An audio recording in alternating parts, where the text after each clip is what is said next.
I think the way it was done was probably not optimum.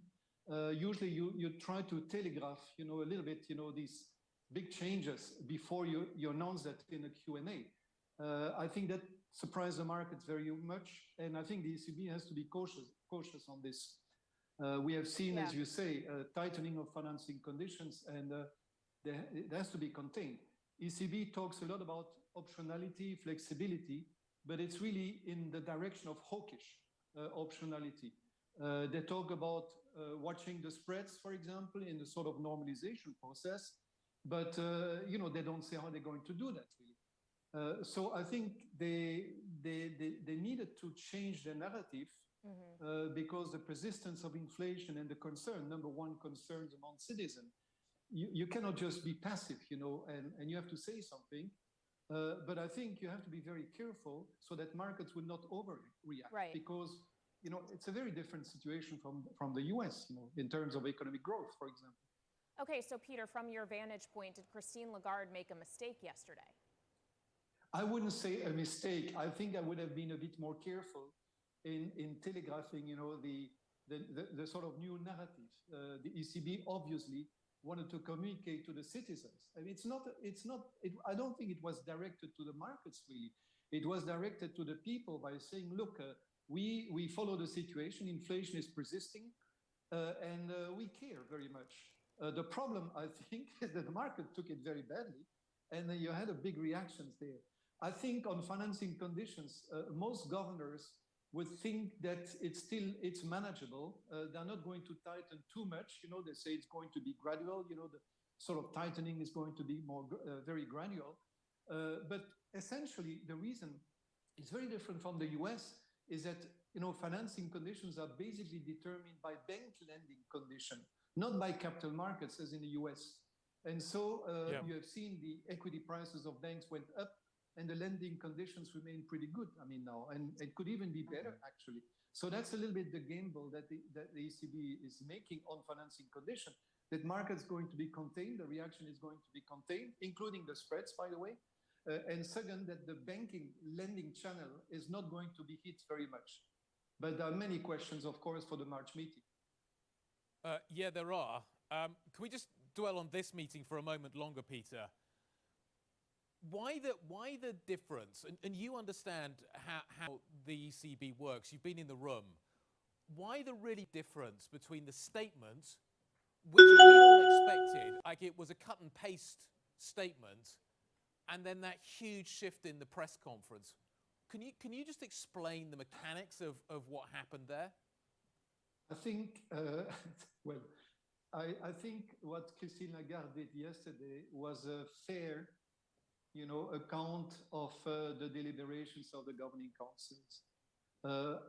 I went through these sort of things before with Mario Draghi, but these were basically dovish surprises, where you had an introductory statement, and sometimes the president added some, at that time, dovish, messages. Here, I think it's a bit different. I think what Christine Lagarde tried to do is very much, trying to communicate what were the deliberations in the governing council. And I think a number of more dovish governors approved actually the communication. Sometimes because some governors would like to go out of the negative rates, and they still hope that you can do that in a sort of opportunistic way without too much tightening of financing conditions. And as I mentioned before, thanks to maybe the bank lending channel remaining quite good actually for the foreseeable future. But I think the ECB has to be extremely careful. Well, and Peter, we also have to consider that Christine Lagarde was speaking after the Bank of England, yes, hiked 25 basis points as expected, but 4 dissenters wanted to move 50, and speaking after a much more hawkish-sounding Jerome Powell last week. What bearing does the Fed and BOE, looking like they will move much more aggressively this year, have on the ECB and its ability to sit back even if it wanted to? I think it gives a degree of flexibility. If you want to be a bit more hawkish, but not exaggerately, not too much, it's good that the US and the Bank of England are a little bit ahead there. But I think basically the decisions are taken independently. I think the concerns on inflation persisting and the risk of second round effects later this year is really within the Governing Council, rightly or wrongly, we will see. But I think it's basically what Christine Lagarde tried is communicating, not her own view. I think it's the Governing Council majority view. And to that extent, I think the change of communication is quite profound, actually. Can we just talk about, therefore, what happens in March? As you say, a profound change. We now look forward to March. We get the new staff projections. The expectation and the communication has always been that we will see direct bond purchases, QE, ending before the central bank raises rates. Do you think that's still the case? Presumably that's going to have to be significantly more truncated.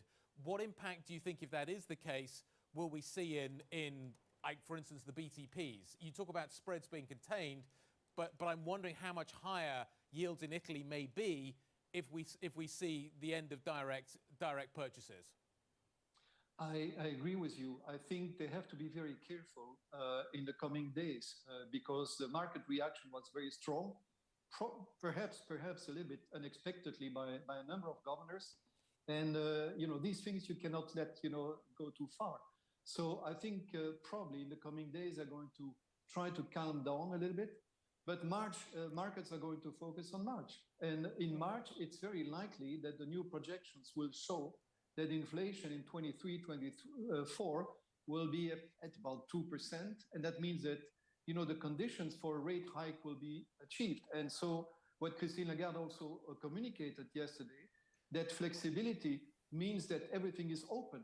And that means including, the way you interpret the forward guidance on rates and the asset purchase program. Don't forget that the asset purchase program is state contingent. So if the conditions change, you can stop the asset purchases earlier than at the end, what market expected at the end of this year. So it could come earlier. So I think what you see, the repricing in the market has some logic, but I think the ECB has to contain, overreactions here. And I think that has been a little bit uncareful in the communication of yesterday. Talking about what the hiking cycle could look like if and when it starts, Peter, if and when we get back up to zero, is that the end of negative rates as a policy tool for the ECB? Do you foresee them being used again? There's been for some time, a sort of uneasiness about, the persistence of negative rates, for a very long period of time. And including myself, by the way, I thought, negative rates would be, not lasting so long. And so the idea of normalizing rates to zero, escaping the negative rates is I think it's widespread in the council. That doesn't mean that once you hit the zero, you're going to tighten further. And I think going to zero is quite something that drives a number of governors now. But they want to do that without excessive tightening of financing conditions in general, which is very difficult to do. You mentioned the spread, that's one concern. And the second one is to be sure that the banking lending channel remains, accommodative, I would say, and that the market conditions do not tighten too much. I mean, this is quite difficult to achieve, of course, but that will be the challenge. But I think they needed to send a message because by March, the new projections very likely would show, that the conditions for a rate hike are there. And so you need it. But I think it was a bit brutal yesterday. Certainly caught us all by surprise. Peter, let's talk a little bit about the balance sheets. Other central banks potentially are going to be reducing their balance sheets. Do you think the ECB? How do you see the ECB managing its balance sheet? I'm assuming that reinvestments are going to carry on for a while. Certainly, that was communicated yesterday by Christine Lagarde. Do you see any reduction in the balance sheet going forward? Do you think it remains as elevated as it is now, or do you think there will be a deliberate effort maybe to run it off? There's a big difference between the balance sheet of the US, the Fed, and the ECB. The major difference is that part of the huge increase of the balance sheet is due to cheap lending to the banks, to the banking sector directly, the TLTRO, what we call the TLTRO. And that very likely the conditions are going to tighten there. And the banks very likely are going to reimburse, the ECB. So the excess liquidity that we have now is going to be reduced, and the balance sheet de facto will be reduced by a significant amount in the coming year. So I think that's clear. The question you ask is more on the APP, the asset purchase program.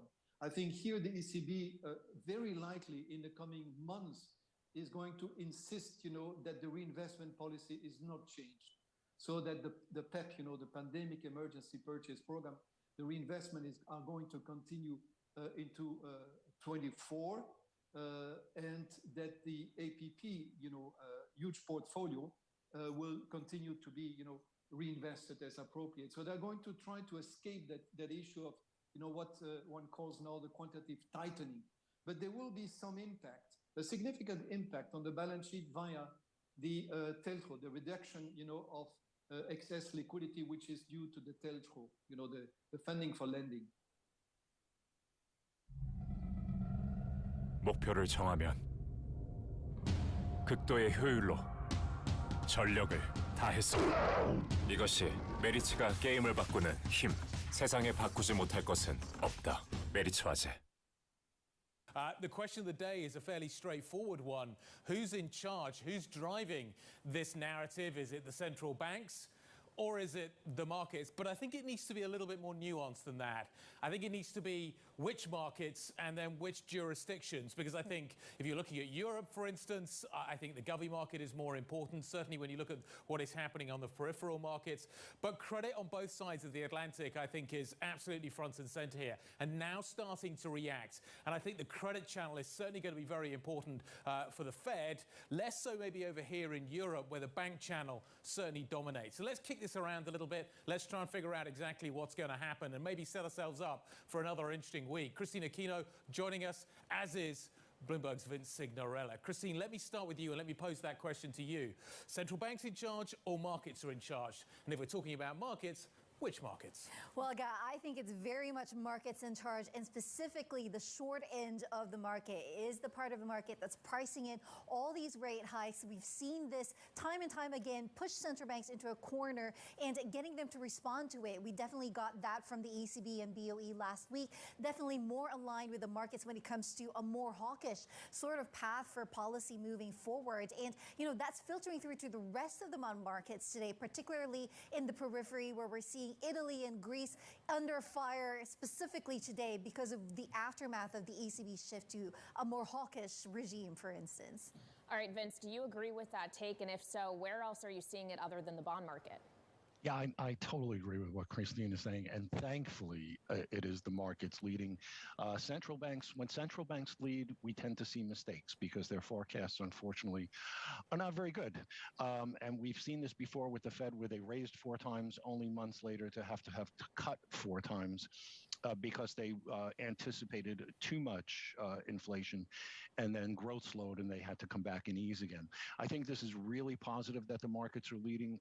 What I would hate to see is March, the Fed raised by 50 basis points to try to take back control of the market. They don't really need to do that. They can follow along nicely. And I think, as you said, where we're seeing it is mostly, as Christine said, the front end of the curve. We're seeing some flattening. I'd expect to see flattening continue. And we're only seeing about 45 basis points in 5s, 30s. I think that can shrink even a little bit more as the shorter end really needs to price in the Fed. The back end that right now doesn't need to be that aggressive. Vince, the critical channel for the Fed to watch is the credit channel. Thus far, we haven't seen that much impact into the credit channel. We're starting to see it show up now. Is that something the Fed, to your point, is going to have to lean in on? You say you'd hate to see them have to go 50 just to try and regain the narrative. But if the credit market starts to crack, will the Fed be in a position where it needs to take a different course of action?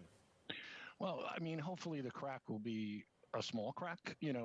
There's obviously would be some expectation that the credit markets will suffer a touch as rates go higher and people step back looking for higher yields, more attractive maturities, et cetera, to step in. But I think the credit market's going to hold up just fine. I think there's, even if rates back up a little bit, put a little pressure on credit, going to be some very attractive yields in that market to attract investors, especially as we see treasuries, I think, lagging a little bit at this point.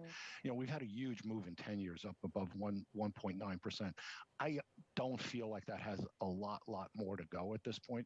210 perhaps, but when you start to see taxable munis start to rates show up very attractive credit, the corporate bond market shows some attractive credit.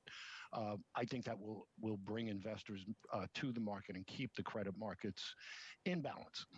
All right, Christine, on that point of relative attractiveness, how much higher can yields go before they actually start to spell trouble for the equity market and maybe call TINA into question? Well, Kaylee, that is the big question, isn't it? I mean, we have seen, for instance, earlier this year being thrown around levels around 2% for 10-year Treasury yields as a potential pain point for tech stocks in particular, which we saw did bear the brunt of the earlier sell-off in the equity market. But, we're heading towards levels that could get past that 2% mark. And so I think it is a question of what's the trade-off, in terms of how much further yields could go in above, for instance, earnings yield or other metrics that equity investors tend to look at when trying to make that decision between whether they're going to go for equity still or whether they're going to go for bonds. And so that's going to be definitely one to watch out for, and potentially something that we could see as soon as the next couple of weeks if this sort of price action continues. Okay, Christine. The other Christine Lagarde, the president of the ECB, is going to be talking at the top of this hour. She's going to be delivering testimony to the European Parliament, taking Q&A. Does she push back? Does she change the narrative? Does she try and push the markets after today's price action in BTPs and Greek bonds? Does she try and push back this idea that the pivot at the ECB is now underway? Does she talk about spreads? She's on really dangerous ground here. Do you think she goes there? Well, Guy, I think that's what markets are going to be watching out for sure. I mean, we have seen a tendency from the ECB to, especially in the aftermath of a big rate decision, such as the one that we saw last week, to add some nuance to the messaging in the weeks after that. And so that's definitely what we're going to be watching out for. How much of a pushback is she going to mount against the price action that we're seeing in markets, and whether she will acknowledge the spread? We have seen her time and time again do this to some mixed degrees of success, shall we say. It is quite a tricky communication challenge, especially when bets at the moment are at these levels.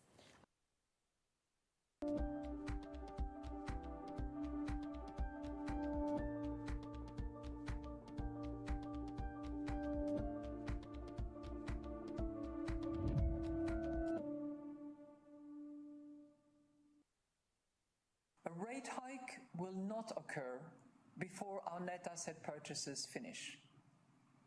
Moreover, there are three conditions that will have to be satisfied before the Governing Council feels sufficiently confident that a tilt in our policy rate is appropriate. All the three conditions are meant as safeguards against a premature increase in interest rates. Finally, any adjustment to our policy will be gradual. A rate hike will not occur before our net asset purchases finish. Moreover, there are three conditions that will have to be satisfied before the Governing Council feels sufficiently confident that a tilt in our policy rate is appropriate. All the three conditions are meant as safeguards against a premature increase in interest rates. Finally, any adjustment to our policy will be gradual.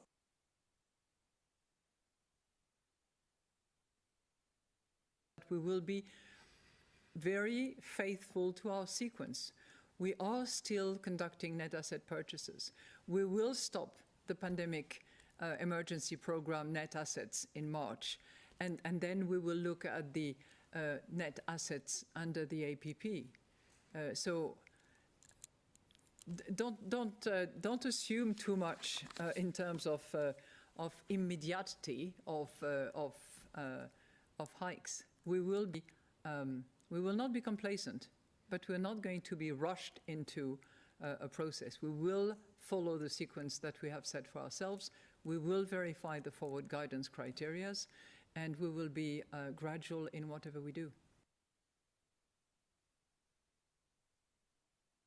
When it comes to interest rate hikes, we have a forward guidance which has been approved by the Governing Council, which identifies three pillars or three criteria, if you will, that need to be satisfied in order for rates to be hiked.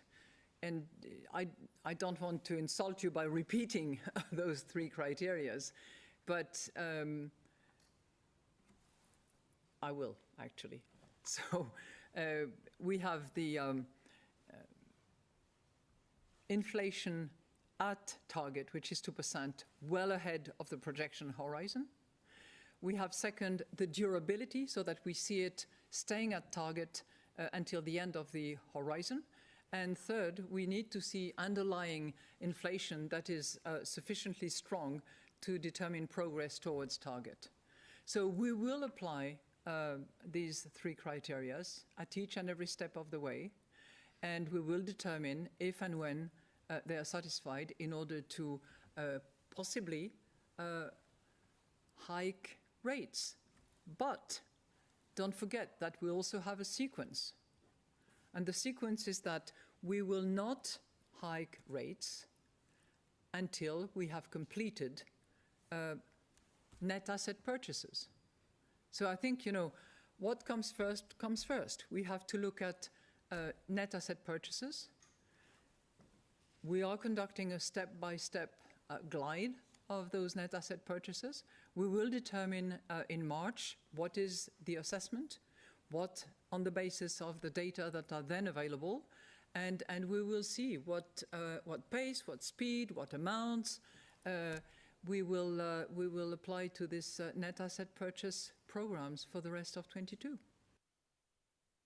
쌓인 빨래가 그대를 찌들게 할지라도 늘 해피홈 파워 캡슐 세 가지 효과를 한 번에 빨래만큼은 Let's be lazy. 해피홈 파워 캡슐. We continue to see the risks to the economic outlook as broadly balanced over the medium term. The economy could perform more strongly than expected if households become more confident and save less than expected. By contrast, although uncertainties related to the pandemic have abated somewhat, geopolitical tensions have increased. Furthermore, persistently high cost of energy could exert a stronger than expected drag on consumption and investment. The pace at which supply bottlenecks are resolved is a further risk to the outlook for growth and inflation. Compared with our expectations in December, risks to the inflation outlook are tilted to the upside, particularly in the near term. If price pressures feed through into higher than anticipated wage rises, or the economy returns more quickly to full capacity, inflation could turn out to be higher. With the upside surprise that we have seen first in December, second in January, I can tell you that there was unanimous concern around the table of the Governing Council about inflation numbers. And obviously the impact it has on the near term and the impact that it has on our compatriots in Europe. Because we know that the burden is first and foremost borne by those who are most vulnerable, most exposed, and who face the day-to-day hardship of having to put up with higher prices. So I can assure you that that concern was across the board and around the table in equal numbers.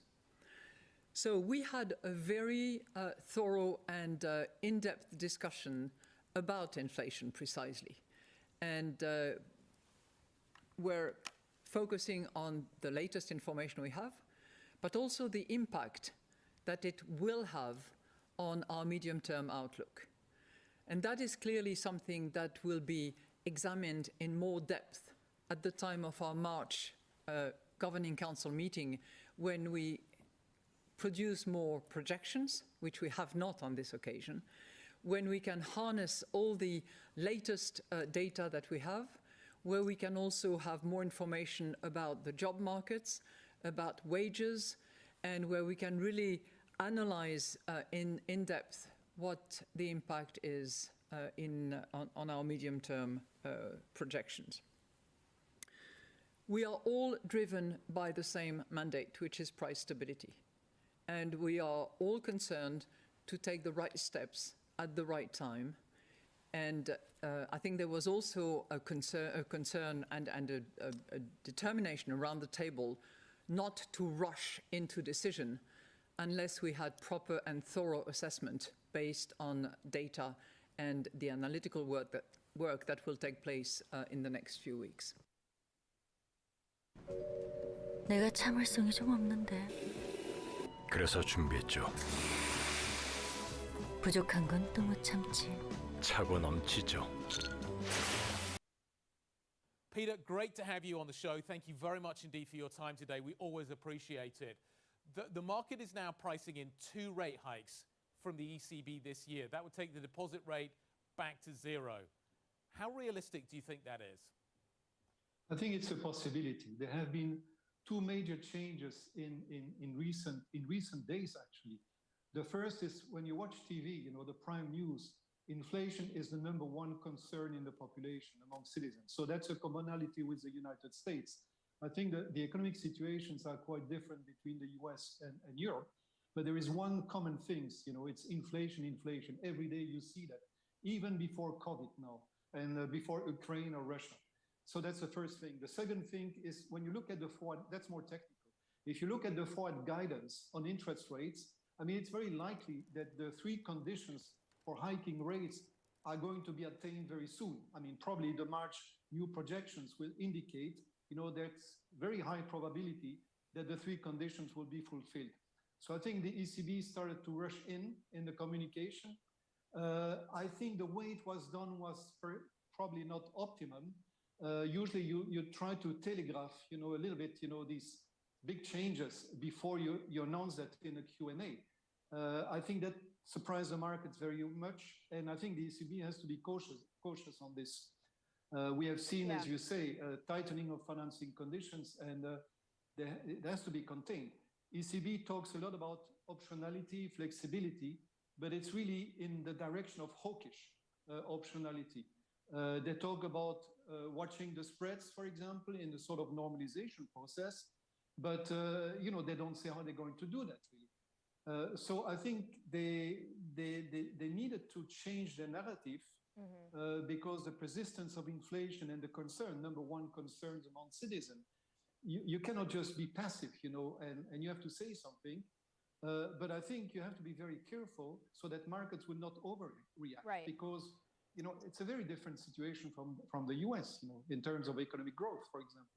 Okay, so Peter, from your vantage point, did Christine Lagarde make a mistake yesterday? I wouldn't say a mistake. I think I would have been a bit more careful in telegraphing, the sort of new narrative. The ECB obviously wanted to communicate to the citizens. I mean, I don't think it was directed to the markets really. It was directed to the people by saying, look, we follow the situation, inflation is persisting, and we care very much. The problem, I think, is that the market took it very badly, and you had a big reactions there. I think on financing conditions, most governors would think that it's manageable. They're not going to tighten too much. They say it's going to be gradual. The sort of tightening is going to be more very gradual. But essentially, the reason is very different from the US is that financing conditions are basically determined by bank lending condition, not by capital markets as in the US. And so you have seen the equity prices of banks went up, and the lending conditions remain pretty good, I mean, now, and it could even be better, actually. So that's a little bit the gamble that the ECB is making on financing condition, that market's going to be contained, the reaction is going to be contained, including the spreads, by the way. And second, that the banking lending channel is not going to be hit very much. But there are many questions, of course, for the March meeting. Yeah, there are. Can we just dwell on this meeting for a moment longer, Peter? Why the difference? And you understand how the ECB works. You've been in the room. Why the really big difference between the statement, which we all expected, like it was a cut and paste statement, and then that huge shift in the press conference? Can you just explain the mechanics of what happened there? I think, well, I think what Christine Lagarde did yesterday was a fair, account of the deliberations of the governing councils. I went through these sort of things before with Mario Draghi, but these were basically dovish surprises, where you had an introductory statement and sometimes the president added some, at that time, dovish, messages. Here, I think it's a bit different. I think what Christine Lagarde tried to do is very much, trying to communicate what were the deliberations in the governing council. And I think a number of more dovish governors approved actually the communication. Sometimes because some governors would like to go out of the negative rates, and they still hope that you can do that in a sort of opportunistic way without too much tightening of financing conditions. And as I mentioned before, thanks to maybe the bank lending channel remaining quite good actually for the foreseeable future. But I think the ECB has to be extremely careful. Well, and Peter, we also have to consider that Christine Lagarde was speaking after the Bank of England, yes, hiked 25 basis points as expected, but 4 dissenters wanted to move 50, and speaking after a much more hawkish-sounding Jerome Powell last week. What bearing does the Fed and BOE, looking like they will move much more aggressively this year, have on the ECB and its ability to sit back even if it wanted to? I think it gives a degree of flexibility. If you want to be a bit more hawkish, but not exaggerately, not too much, it's good that the US and the Bank of England are a little bit ahead there. But I think basically the decisions are taken independently. I think the concerns on inflation persisting and the risk of second round effects later this year is really within the governing council, rightly or wrongly, we will see. But I think it's basically what Christine Lagarde tried is communicating, not her own view. I think it's the governing council majority view. And to that extent, I think the change of communication is quite profound, actually. Can we just talk about, therefore, what happens in March? As you say, a profound change. We now look forward to March. We get the new staff projections. The expectation and the communication has always been that we will see direct bond purchases, QE, ending before the central bank raises rates. Do you think that's still the case? Presumably that's going to have to be significantly more truncated. What impact do you think, if that is the case, will we see in for instance, the BTPs? You talk about spreads being contained, but I'm wondering how much higher yields in Italy may be if we see the end of direct purchases. I agree with you. I think they have to be very careful in the coming days because the market reaction was very strong, perhaps a little bit unexpectedly by a number of governors. And these things you cannot let go too far. So I think probably in the coming days are going to try to calm down a little bit. But March, markets are going to focus on March. And in March, it's very likely that the new projections will show that inflation in 23-24 will be at about 2%. And that means that, the conditions for a rate hike will be achieved. And so what Christine Lagarde also communicated yesterday, that flexibility means that everything is open. And that means including, the way you interpret the forward guidance on rates and the asset purchase program. Don't forget that the asset purchase program is state contingent.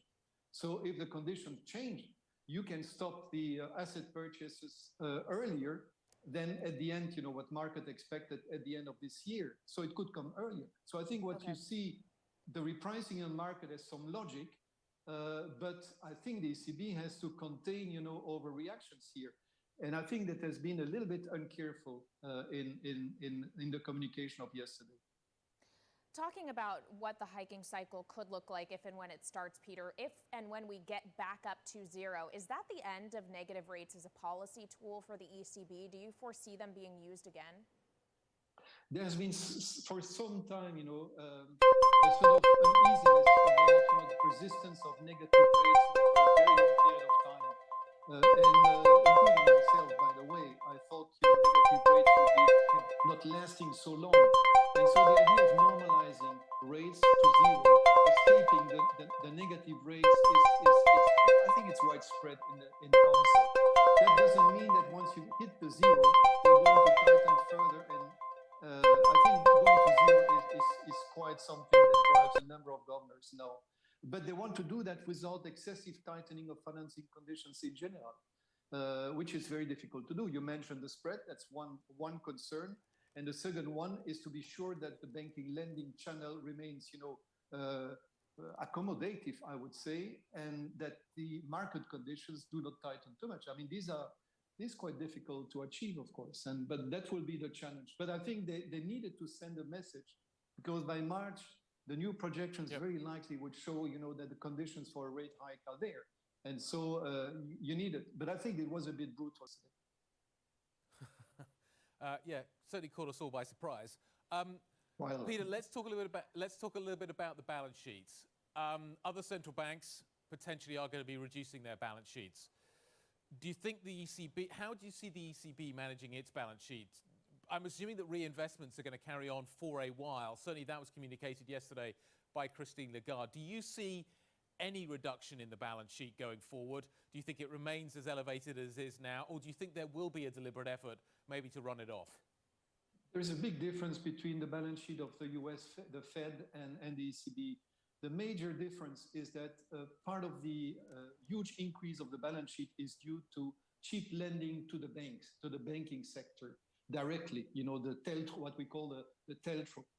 And that very likely the conditions are going to tighten there, and the banks very likely are going to reimburse, the ECB. So the excess liquidity that we have now is going to be reduced, and the balance sheet de facto will be reduced by a significant amount in the coming year. So I think that's clear. The question you ask is more on the APP, the Asset Purchase Program. I think here the ECB very likely in the coming months is going to insist, that the reinvestment policy is not changed, so that the PEP, the Pandemic Emergency Purchase Program, the reinvestment are going to continue into 24, and that the APP, huge portfolio will continue to be, reinvested as appropriate. So they're going to try to escape that issue of, what one calls now the quantitative tightening. But there will be some impact, a significant impact on the balance sheet via the TLTRO, the reduction, of excess liquidity, which is due to the TLTRO, the funding for lending.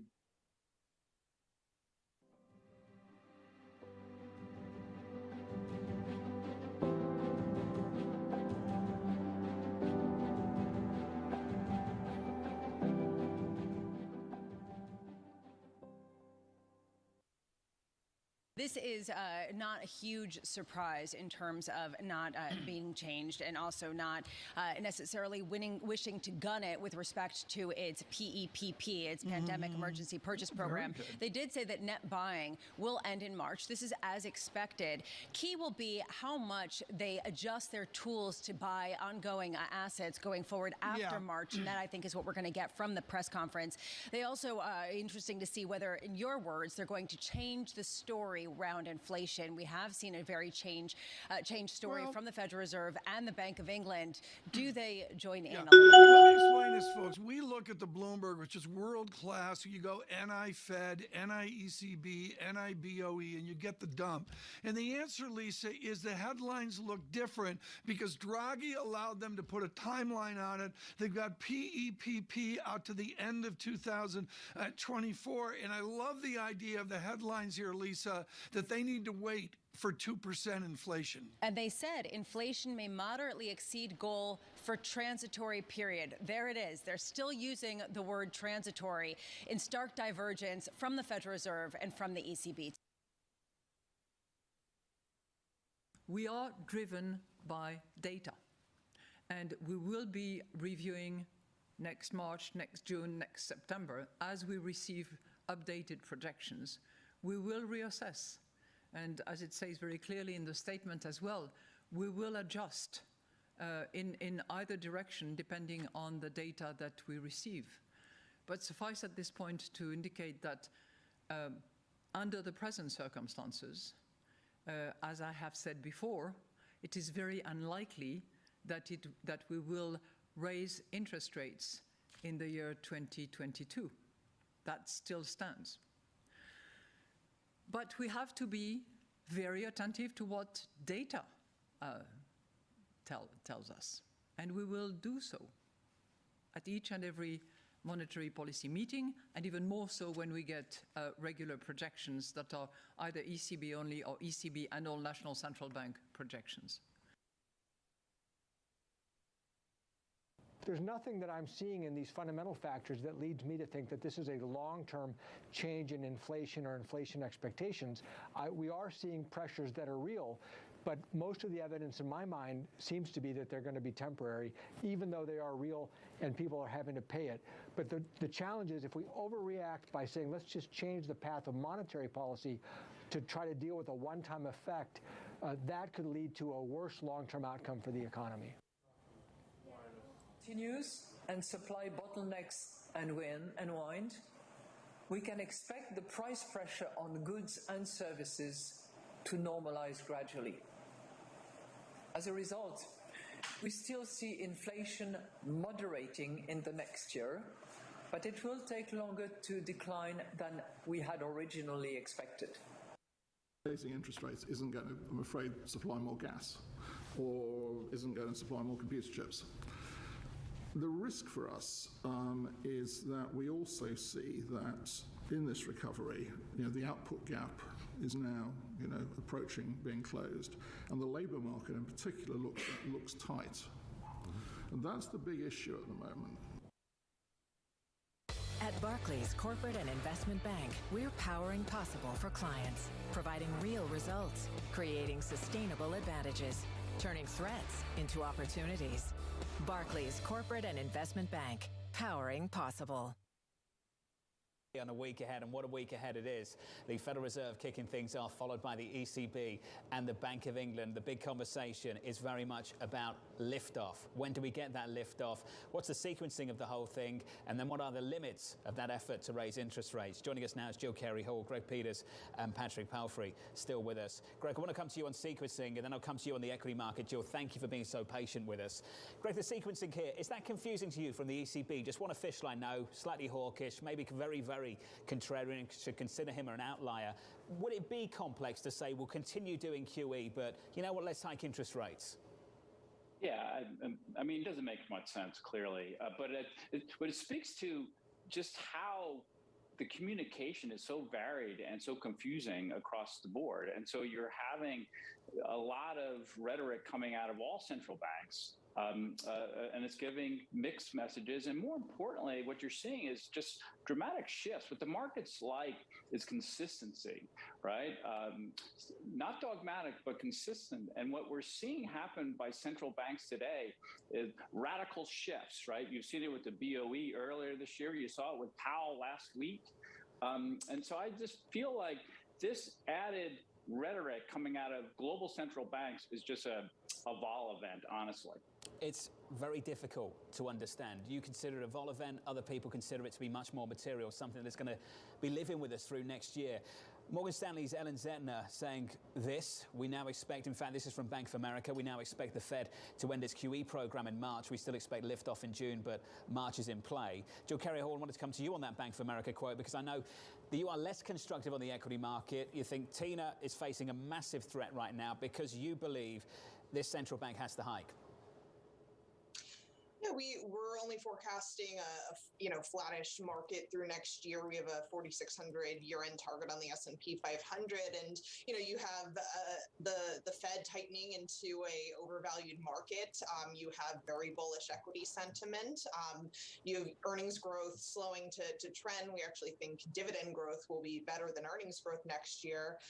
But with the rise in rates, we would expect that the argument, Tina, as you mentioned, there is no alternative argument for equities gets more called into question if cash yields are rising, so that dividend yield on the S&P 500 isn't as attractive as it once was. So for us, we see more opportunities within pockets of the market rather than just buying the S&P 500 for next year. Jill, we've had a conversation earlier in the programme, and I appreciate we had some technical problems, and our apologies for that. Patrick Palfrey, much more constructive. Greg Peters as well, suggesting that there are limits to how high the Federal Reserve can go. Can you give me some insight into how high you think they go with the team at economics over at Bank of America, and what you think the break point will be for the index level story? Well, we expect, and as you mentioned earlier, that the liftoff is expected to be in June based on our economists' forecast, but could be as early as March. Obviously, the taper timeline has been accelerated, and we're expecting that they hike rates 3 times next year and then continue the pace of tightening into the year after. So, equity markets tend to actually be up during the heightening cycle, but as we mentioned earlier, we are seeing very elevated valuations, Fed tightening into an overvalued market, which can be more detrimental.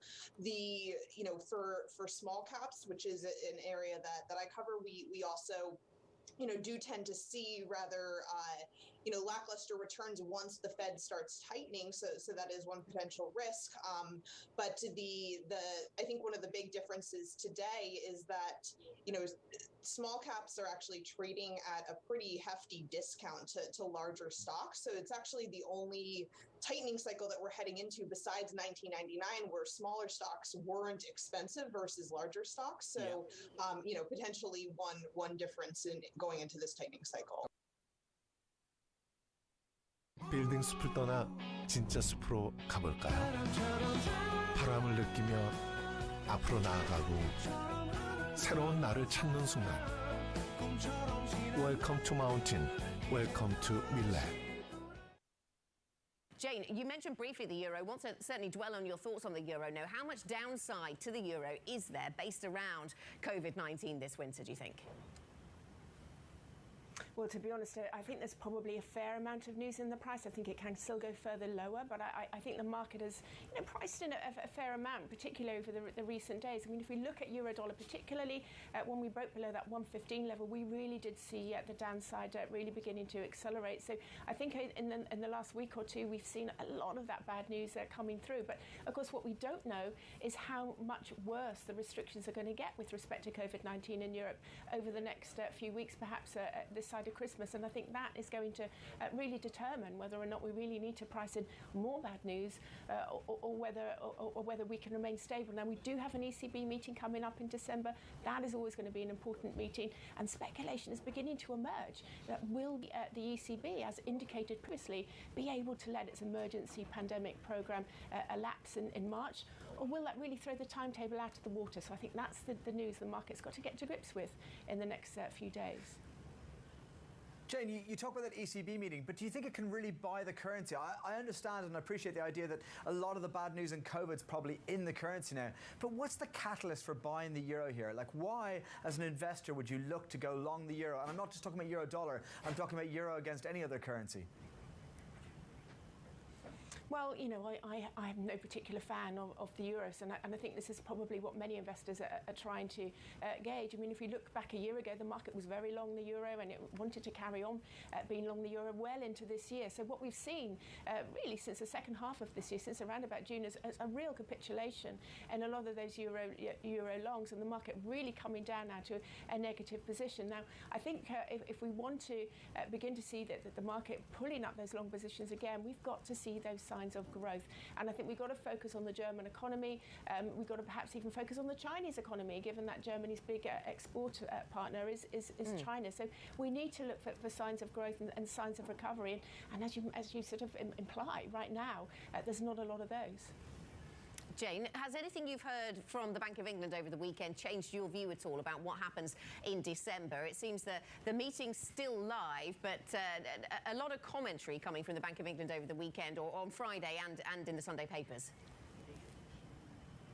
That's right. You know, it's quite surprising in a way that we saw Bailey over the weekend really beginning to hedge his bets. Now that, of course, contrasts with the remarks he made on a Sunday a month or so ago, which really did sound very hawkish and really wrong-footed the market a month ago, leading the market to anticipate that in November there would be that interest rate hike that didn't come. So this time he's been a little bit more cautious, a little bit more pragmatic. But even so, if we look back at last week's UK data, if we look at the CPI data and the employment data, it does look as if there is a strong case for the Bank of England hawks to really push through with a 15 basis points interest rate move as soon as December. So can I take that to mean that you think the hike will be coming in December? And if so, how much will pound move on it? Well, you know, again, we come back to the fact that a lot is already in the price. So again, we've seen sterling move quite a lot over the course of the last week or so. So a 15 basis points move, if that is what we get in December, really shouldn't move the market that much. We might even get a sell on the fact type of reaction.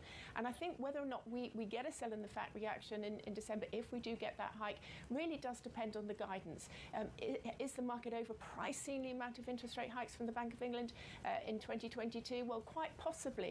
And if the guidance begins to push back a little bit on that, or if the economic data begins to push back on some of that, well sterling could lose a little bit of ground into the end of the year, even if they do hike interest rates. 50% of qualified low-income students in the U.S. aren't applying to college. I'm a first-generation college student. I was one of those kids who didn't know what was out there, so we started College Point to try to solve that. Bloomberg Philanthropy's College Point program connects qualified students with college advisors virtually. We can use data to help more students and families make better choices when it comes to college enrollment. We've reached over 80,000 students at this point, which is crazy to me. Crazy. Response from the central banks, from the Federal Reserve and others to the question of inflation. Can the Fed, though, afford to take a gradual approach, given where wages are, given where prices are?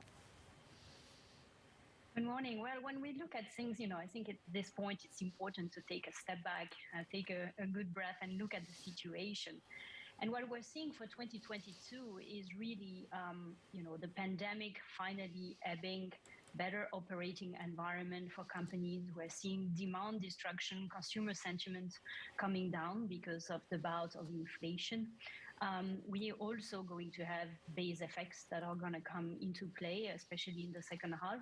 And last but not least, we have a vast number of central banks which are hiking interest rates in a more or less aggressive fashion, especially in emerging markets.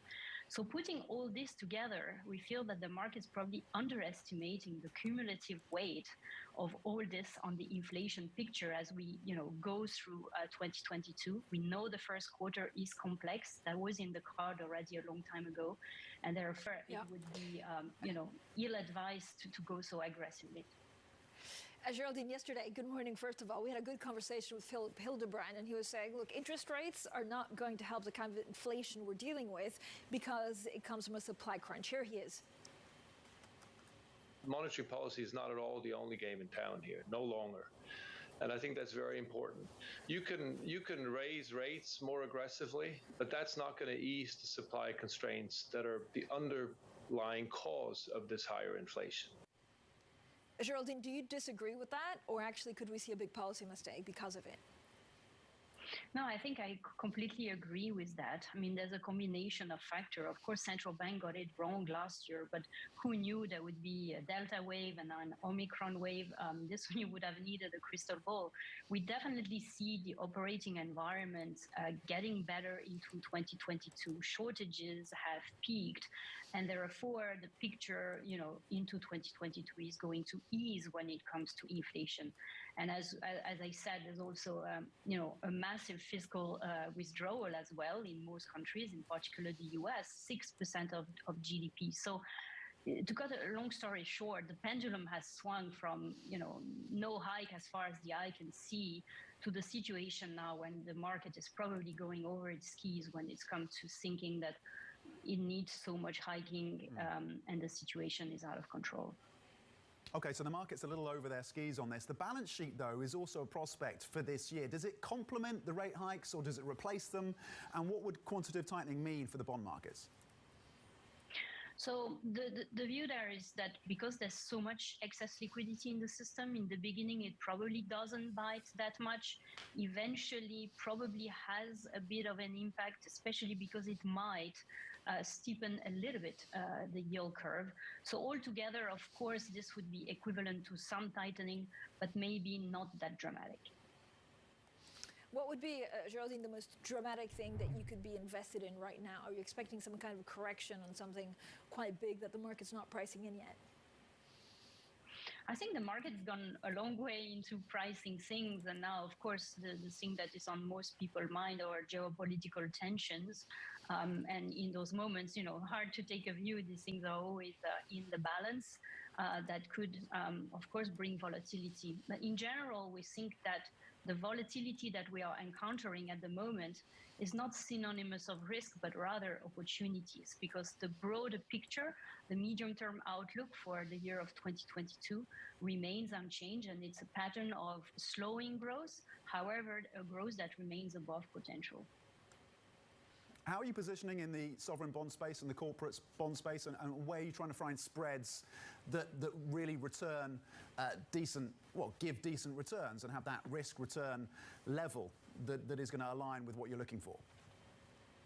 So we started from an underweight duration position starting 2022, but of course now with the sell-off that we have seen and all the improvement in the outlook, we are coming closer to a fair area with what the market is pricing in terms of hikes by central bank.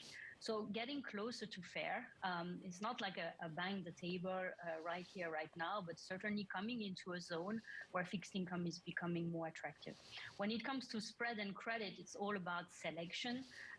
We still like securitized, non-agency mortgages, financial spreads, and selective reopening sectors. 많이 자랐네. 아침 입냄새, 원인은 입속세균. 굿모닝하지 말고. 굿모닝 리스테린.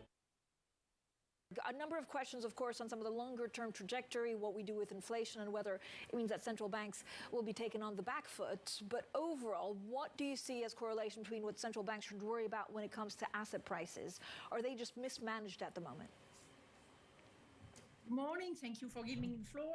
Well, we do. First of all, it's important to explain that we take the picture of the French financial system every 6 months. And this is the risk we put at the top this time. It's not an exceptional warning or whatever. We all know that we have supporting financial conditions. It is something we decided last year in order to make sure that our economies can resist. And supportive financial conditions are boosting market valuations. So we look at it carefully, but we don't consider that it is something that is not under control. We observe that, of course, when there is a lot of liquidity, if there would be an abrupt downturn, some funds could use that leverage. That leverage could have trouble. But as your picture shows, we also have other structural issues. They were there before the crisis, and they are still at the top of our agenda: climate, cyber, high debt. What are the risks, the systemic risks? How acute are those as central banks around the world adjust to higher inflation and start to turn towards a more restrictive policy? Well, we all know that climate transition, to take just this example, is going to require huge investments.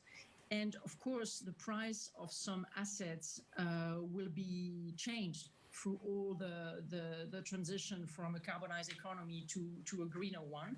So this is one of the things we are looking at very carefully from also the financial stability perspective, macroprudential work. We organized last year a stress test, for example, for our banks. The SSM is going to organize a green stress test in 2022. So we'll look at it, but we would not deny that such a change will have an impact on asset prices and on prices. As Isabelle Schnabel said during the weekend, we observe this, but we are definitely convinced that this transition is also an opportunity for business and will also create growth and returns for the companies engaging. Sylvie, can you just talk us through exactly what your main concern for asset prices is? Is there a correction that we could see in the CAC 40 or certain sectors, and what could be done to mitigate that kind of risk? Well, if you observe how the CAC finished last year, it's not a matter of worry immediately. You perfectly know that this year will be important in terms of monetary policy. We observe carefully what the Fed is going to decide, what the Bank of England is going to decide, but the ECB will go its own way, taking into account also the very heterogeneous situation of the euro area. One concern that you highlight is the leverage in investment funds. How does that fit into the picture historically, the historical context of that, and how concerned are you? Well, we try to learn from the crisis, and what we observed at the beginning of the sanitary crisis make us aware of potential risks. And there is a long development. These are very complex issues. I don't want to sum it too much, but for the people who want to look at it in our report that was published yesterday and that is on the website of the Banque de France, we, for example, look at the consequence of Archegos defaults at the end of March 2021. We look at all the leverage used by investment funds. So we do the job, and we will see what is going to happen in a context that may be quite different. If I may, one word, we don't even know, and this is not the competence of a central bank, we don't even know how the sanitary situation is going to evolve. So would you quantify, Madame Goulart, this as at crossroads? Is this a trickier moment for financial markets and central banks than we've seen in the last 5-6 years because of all of these things at play and the fact that there could be a policy mistake or some kind of shock to the system? One always has to be prudent in this job, but to be honest, what we experienced at the end of March 2020 was really a specific moment where we had no treatment, no idea on how things will develop, and we did our best, at least, and there was for the first time a parallel work from central banks and governments. If you look at 2 years back where there was no virus, this virus was unknown, we had no vaccines, and where we are now, I'm not saying that everything is fine, but we managed to cope with this challenge. So I would not say that we are now in a moment which is worse. Once again, I would like to insist on the structural issues. We mentioned also cyber in this paper. We mentioned debt because this paper is looking at the French situation. It is great that public authorities reacted last year. You need to have some margin of maneuver when you are in charge if there was something new to come. Nobody knows which kind of crisis. You mentioned just before the geopolitical situation, which is quite tense. So we need to have What can you do with 60 seconds? At Vulture, you can deploy a cloud server. Or you can cook whatever this is. Kind of. Deploy anything in seconds with Vulture today.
It is Friday, October 28th, kicking off Halloween weekend here with us in New York City. This is Yahoo Finance Live. I'm Brad Smith alongside Julie Hyman and Brian Sazi. Let's get right to three things that you need to know as the clock hits 9 a.m.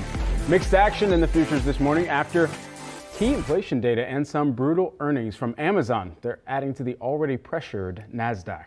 Done deal. Musk officially takes the helm at Twitter, and he's not wasting any time. The CEO and CFO already have been shown the door, reportedly. And Amazon tumbles. The company market value is set to fall below $1 trillion after a disappointing earnings reports and shares on a wild ride. But Julie, over to you on the market first. All eyes, of course, on Amazon, another big cap tech company pressuring this market. Yeah, let's take a look at the broader futures here for just a sec, because we did get PCE this morning, personal consumption expenditures, the preferred inflation gauge of the Federal Reserve. It rose 0.5% on a core month-over-month basis here, the deflator, which again is what the Fed tends to pay attention to, rising 5.1% on a year-over-year basis, which does represent a slight acceleration. Nonetheless, if you take a look at the futures, there actually really wasn't much movement here. A very slight blip to the upside, but still showing red. But a quick tour of our trending tickers shows you everything you need to know in terms of what's happening on the earnings front and on the movers front here. We got Amazon, indeed, that is seeing a big decline here, off by 13.76%. You got Apple here this morning. Little change. We're going to talk a lot about that in just a moment. We got Twitter here. Those shares are not trading anymore, as I obviously forgot. Those shares are not trading because the deal is done.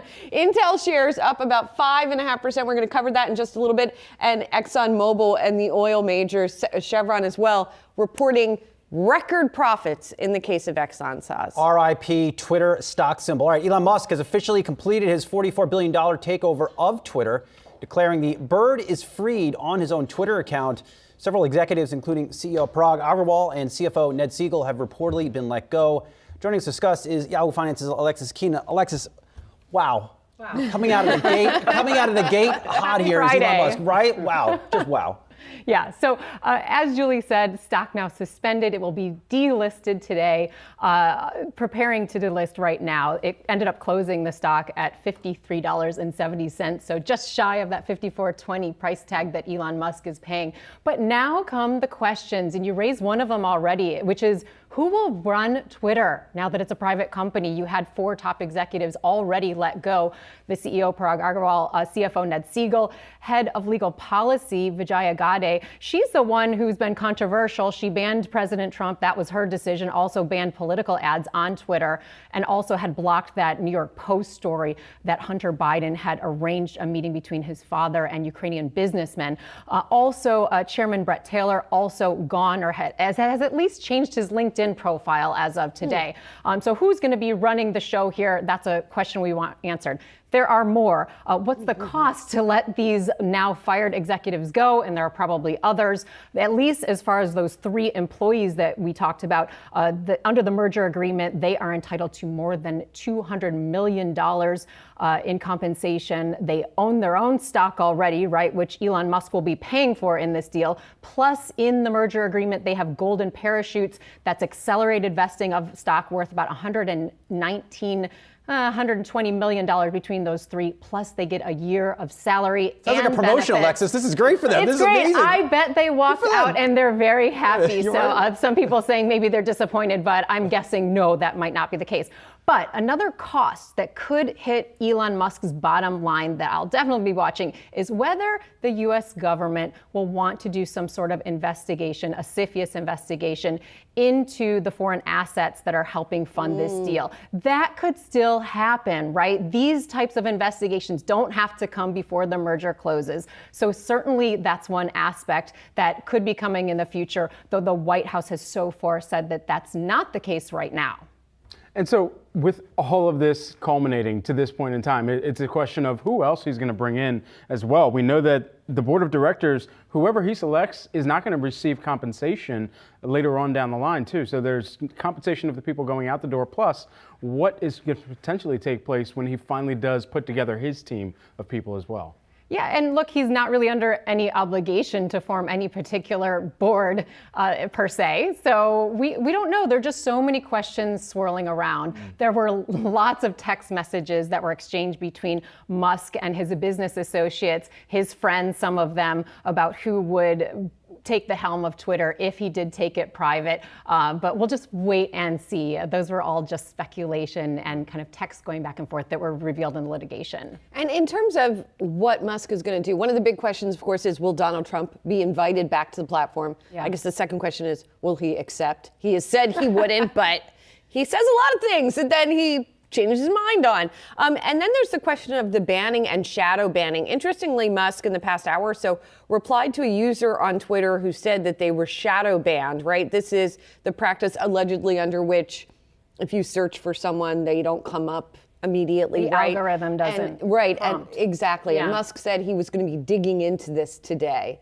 So he's getting right in there. Yeah, and there were also some reports that Musk has already brought some of his engineers from his other companies over to brainstorm and ask questions of engineers already employed at Twitter about how to go forward. That is something that he also was talking about privately in his text. He was saying that when he was talking to Twitter's now gone CEO, he was saying, give me access to your engineers. I want to talk to them because I want to understand fundamentally how this works. He ends up in those text messages getting very frustrated because it seems like he walks out without the answers that he wants. Yahoo Finance's Alexis Keenan breaking it down. You've been watching this since the beginning of the litigation really started. So thanks so much for kind of summing this all up for us. Appreciate it. Sure thing. And more big tech earnings out. Amazon sliding in the pre-market today after failing to deliver on Q3 revenue and then forecasting a weak fourth quarter. Amazon echoing other retailers in its call, citing macroeconomic conditions, including inflation and rising interest rates. But of course, e-commerce is really just one part of this business. Cloud, of course, a major consideration when you break down anything Amazon related, because that's where most of the margins come from. Advertising, they're continuing to build out that business, have a high conversion rate, which is what marketers, even in a pullback of advertising spends, would look for, is more of that high conversion and purchase intent from some of the even top of funnel people that they might be advertising to. Two points on this one. I think first is a knock on Amazon, because I think they came here 3 months ago and said, you know, we're going to start slowing our spending. And I think the street thought this was going to be the quarter where margins would expand, they would pull back billions of dollars in costs and just really drive a better operating model. They did not do this year. And then secondarily on the conference call, really warning, I think, for the first time about a consumer spending slowdown. Not new in the grand scheme of things, given everything we've heard from other companies this earnings season, but to hear it from Amazon before the holiday season, it definitely sets a different tone. It does set a different tone, with them saying that their holiday sales could rise 2 to 8%, which would be the slowest in the company's history. Still growth. That's what they're expecting, at least. And then on the AWS side, the fact that the AWS results came out lighter than estimates, $20.5 billion versus the $21 billion estimate, the slowest growth since we learned about AWS revenue as a separate unit. So those are really the two big things that analysts are focusing on here. And it seems like, to your point, Saz, that the cost cutting is going to be a multi-quarter process, right? And that's something I think we should keep in mind, because we're hearing from a lot of companies. Intel, for example, which we're going to talk about later, which cut and now is cutting more and is going to be cutting more, right? So that's not the only company. We've heard from a number of companies who gave us initial indications about, say, a freeze in hiring. Then it becomes, we're pulling back investment in some areas, right? So you have this sort of cutting creep, if you will, as things start to deteriorate a little bit more on the demand side. Almost like a triage of cost cutting mechanisms.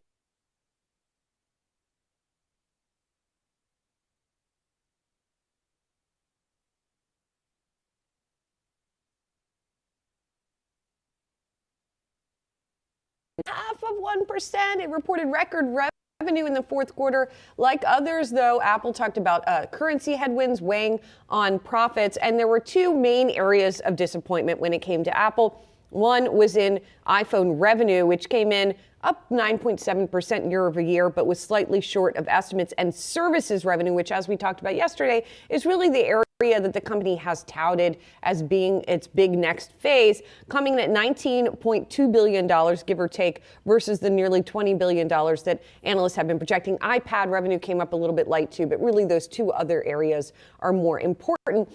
All of that said, the shares initially fell right after the results. Then they're coming back up. And as I wrote in this morning's morning I was going to plug it for you. I wanted to plug it. Go ahead, plug please. it. Plug it. I was just going to say it was another amazing newsletter. I was getting ready to actually put it on my LinkedIn profile. Well, thank you so much. I love it when you promote me on LinkedIn because I'm not very active on there, so I rely on you to do it for me. But hug. I took a cue from Ivan the K, who is one of the active people on financial Twitter, who tweeted after the Meta results, "Help us, Tim Cook, you're our only hope," with the little Princess Leia gif.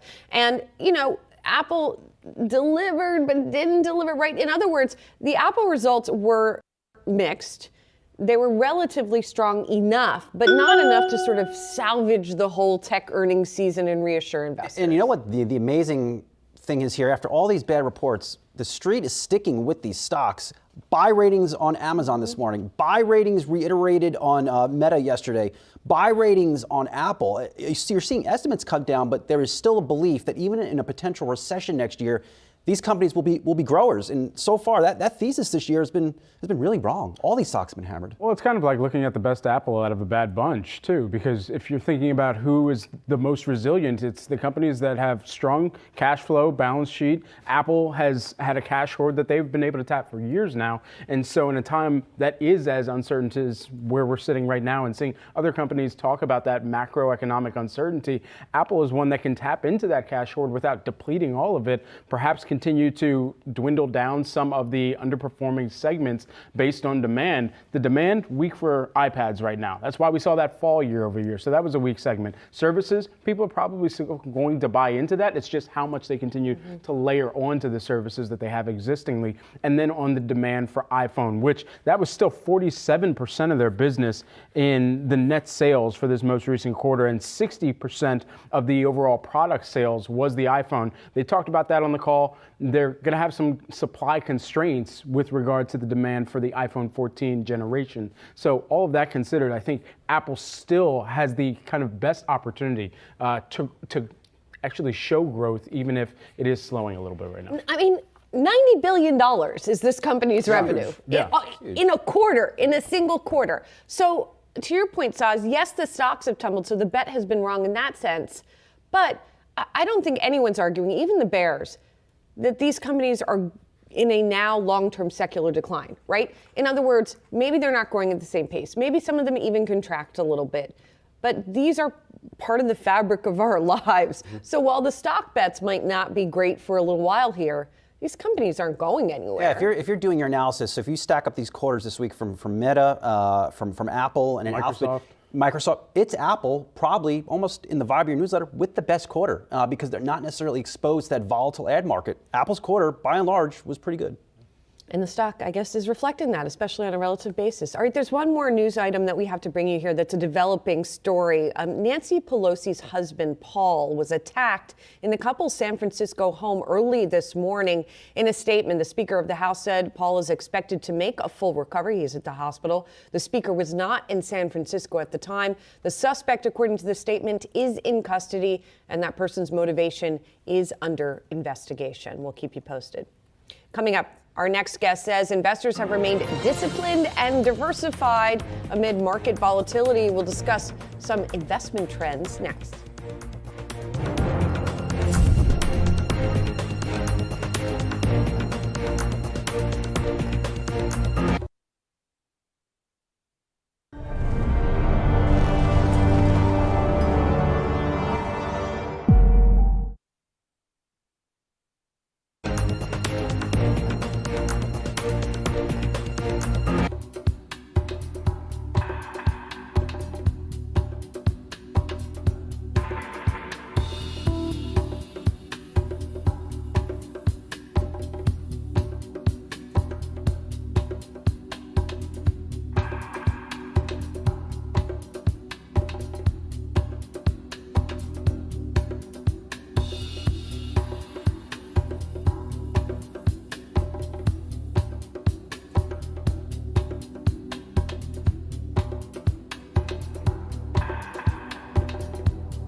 Welcome back, everyone. The Fed's preferred inflation gauge climbs in September as core personal consumption expenditures rise at a 5.1% annual pace, marking a slight slowdown in September from the monthly pace reached in August. So what does this mean for investors as high price pressures remain amid the Fed's fight against inflation? Joining us now, we've got Andy Sigg, who is the Merrill Wealth Management President. Great to have you here in studio with us on this Friday. Hey, great to be here. Thank you. Absolutely. Okay, so we should note it was actually month over month. It looks like it was a 0.3% move in September here. And so with all of this considered, food and energy costs, they rose about 0.5%. But what of the Fed's mechanisms that they have started to already roll out in their policy will start to show up in all of these different categories and when? Well, I mean, starting with the Fed is the right place to start. We're still in the middle of a Fed tightening cycle. We think there's several moves left to go. During this period of tightening, we shouldn't be surprised markets are going to be choppy. So when we think about where we've been this year, this is the worst combination of equity and fixed income markets that investors have literally ever seen. And we think the choppiness is going to continue. I think as for investors, the challenge here is how do we stay focused on a medium and long-term view that makes sense in terms of what you're planning for. Generally, that's retirement or longer-term goals for our clients. On that time horizon, we're very bullish. But on a near-term basis, being balanced, expecting some choppiness is what we're advising clients. Where do you invest for the medium term? Well, I think over the medium term, interestingly, many of the things that are in today's news cycle, when you think about technology companies, the digital revolution is not over. So technology over the medium and long term, healthcare, same story, amazing innovations unfolding. When you think about energy, obviously energy consumption is going to continue to move. There's an energy transformation that's underway. And there's opportunities there that really run the gamut from legacy companies to exciting new technologies. Andy, I'm trying to get sort of a sense of what your clients are telling you. You guys obviously have a huge client base. What's the average net worth of your clients? And are they afraid right now? Are they calling your advisors and saying, I don't know what to do right now. I want to pull some money out. I want to put it in cash. What's the vibe? Well, the average client at Merrill Lynch is, on the order of $3 million invested with us, but the spectrum is very wide. Our clients range from families just starting out to some of the wealthiest people in the U.S. and around the world. Generally speaking, our clients have been pretty balanced in their view, as I mentioned earlier. We try to work with clients against the backdrop of a medium and long-term plan. So we set asset allocations and have discussions that, hey, we're building this asset allocation so it is resilient when the markets hit us with crosswinds that aren't expected. I guess what I'm asking is, you come back to them with, please stay balanced and don't freak out. But are you getting some incoming freakouts? We started to see some more alarmed calls, during the lows earlier this month.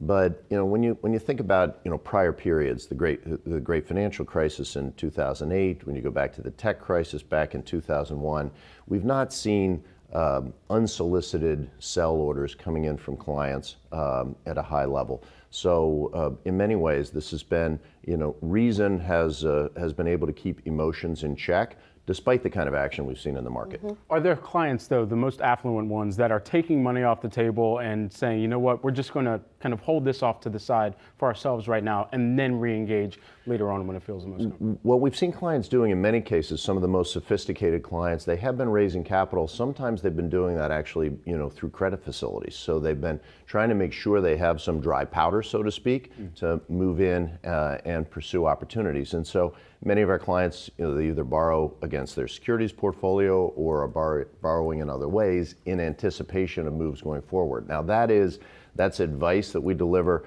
on a very individual basis because it revolves entirely around client sophistication, their ability to withstand kind of further drawdowns in the market, and the like. Now, I do want to mention just briefly a new kind of service that you guys have about matching advisors. And I want to ask that because traditionally in the advisor and management business, there's sort of a hereditary nature to it almost. Like the person who managed your parents' money, particularly if you have some money, is the person who ends up managing your money. But as you said, there's a range here, and there are people who want an advisor who've never had one before. How do you get those people hooked up with somebody? Great question. When you think about the volatility and the moves we're talking about, this is a bull market for advice. So we see more people seeking financial advice than we've seen perhaps ever.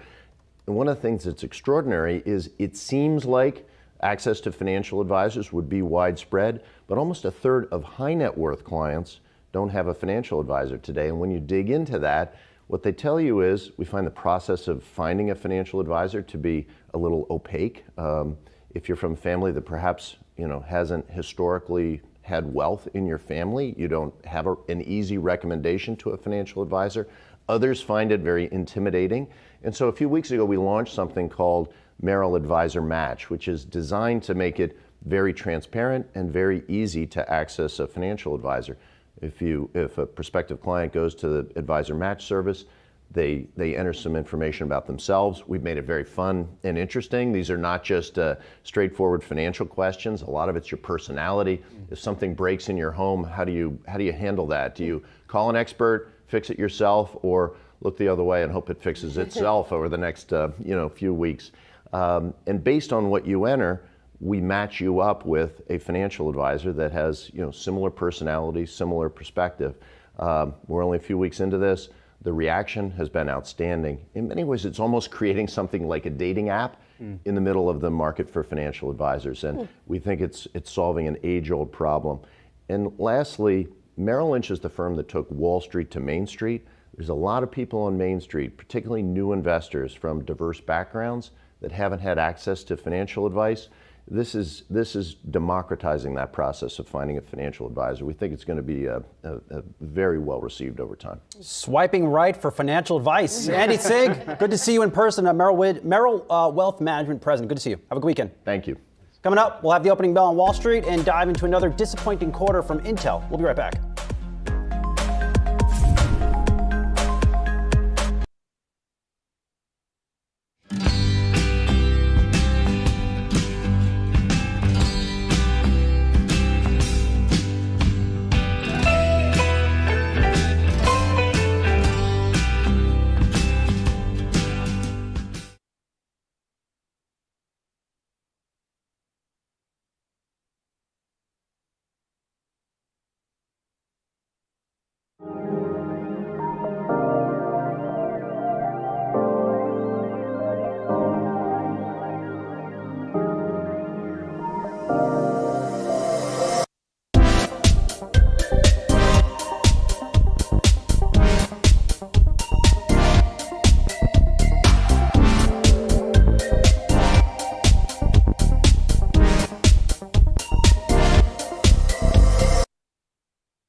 Welcome back. We're a few minutes away from the opening bell on Wall Street, but let's dig into Intel first. The chip maker issued a warning on profits for the second straight quarter, slashing fiscal year guidance. This came after the company reported mixed earnings on the top and bottom lines here. Let's get right to the results and the guidance. So missed on sales.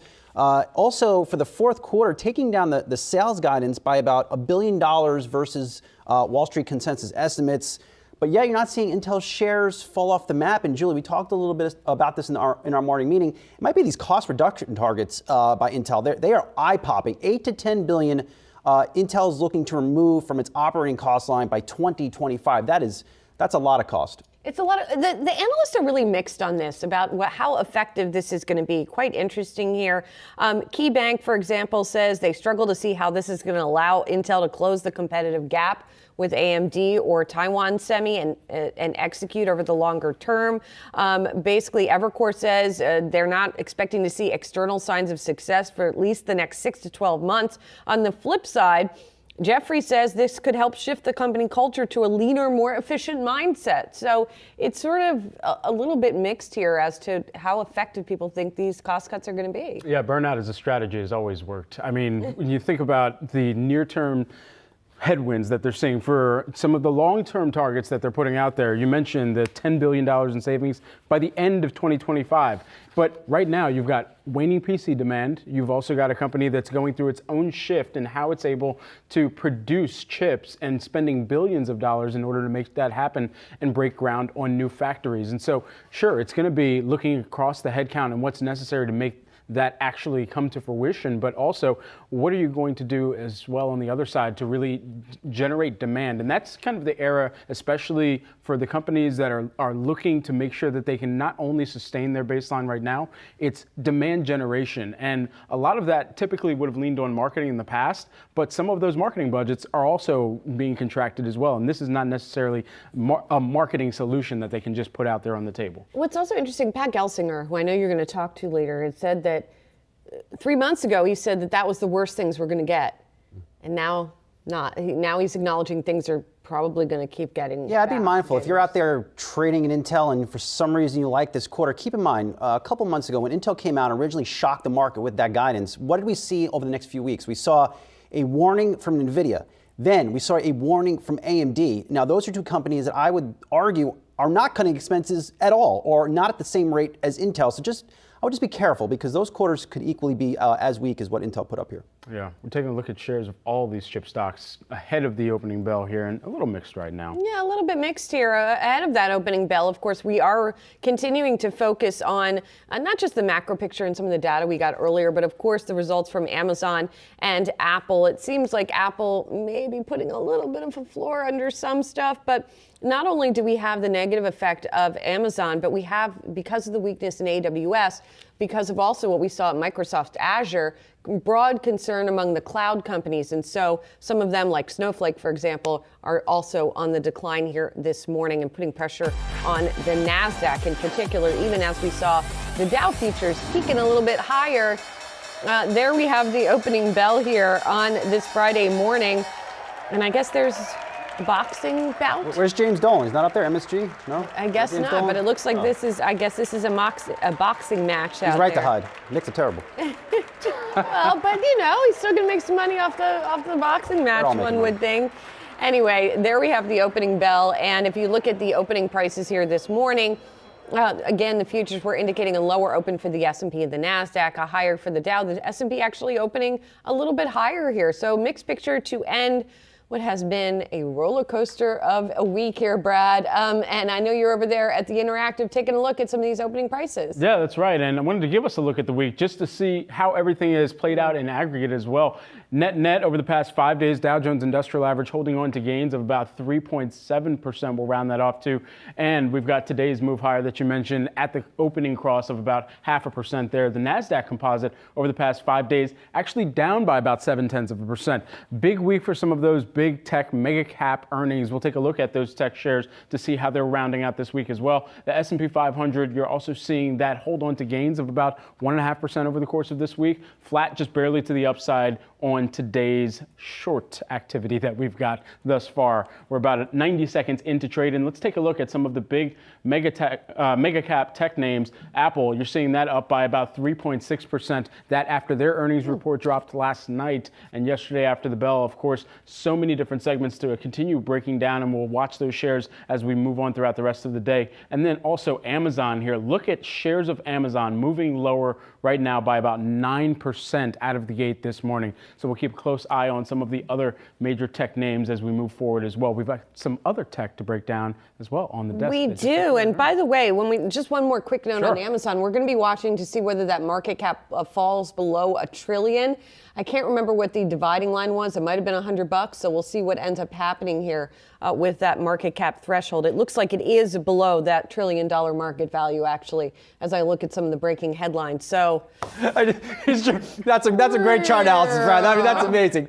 That's great. That's great. Come for top shelf. That's great. I did read one great column this morning by Bloomberg's John Authors, who compared technology to Wile E. Coyote, where they run off the cliff and run in air for a little bit and then fall, which is some of what's happening. All right, speaking of technology, though, here's one that we are watching as well, and that is Pinterest. And it's not going off the cliff. It's still zooming up the hill. Yeah. Or not still. It is now zooming up the hill, I should say. That's Pinterest, up 14%. Reported earnings for the third quarter that topped Wall Street estimates. Revenue grew 8% year over year. The company's monthly average users remained relatively flat, ticked up a little teeny bit to 445 million here.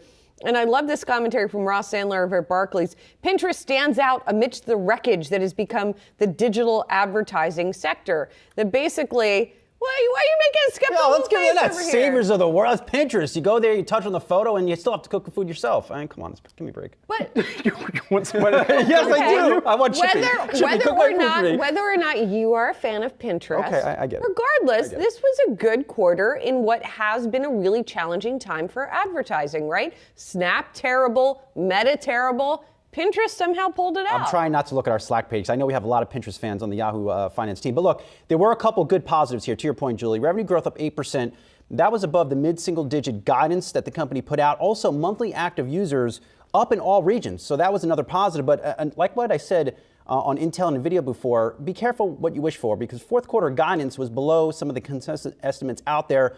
October month-to-date growth trending toward the low end of the company's guidance. So just to put a red flag on this enthusiasm over Pinterest. I mean, they've also made great strides to make Pinterest more shoppable, too. And I think that's where, not only for the advertisers, but for the end consumer that's coming back to Pinterest, they see more value in just being able to go through and directly tap and be able to purchase from there. And so it's the interest that is generated and kind of the demand generation, if you want to call it that, when you go to a platform and are just looking to become interested or Pinterested in something and then ultimately make that Pinterest into a purchase decision, that at the end of the day, I think is what is really going to drive even more of that net positive user experience that Pinterest is going to need in order to maintain some type of market share of the screen wars right now, because that's really what it comes down to. Yeah, it's just interesting. At that B-roll we were just showing of Pinterest, I think that inspired me to cook myself a steak over the weekend. I'm pretty excited about that. You just grill it up in a pan, little butter. Well, yeah, it's got to be a cast iron though. Cast iron.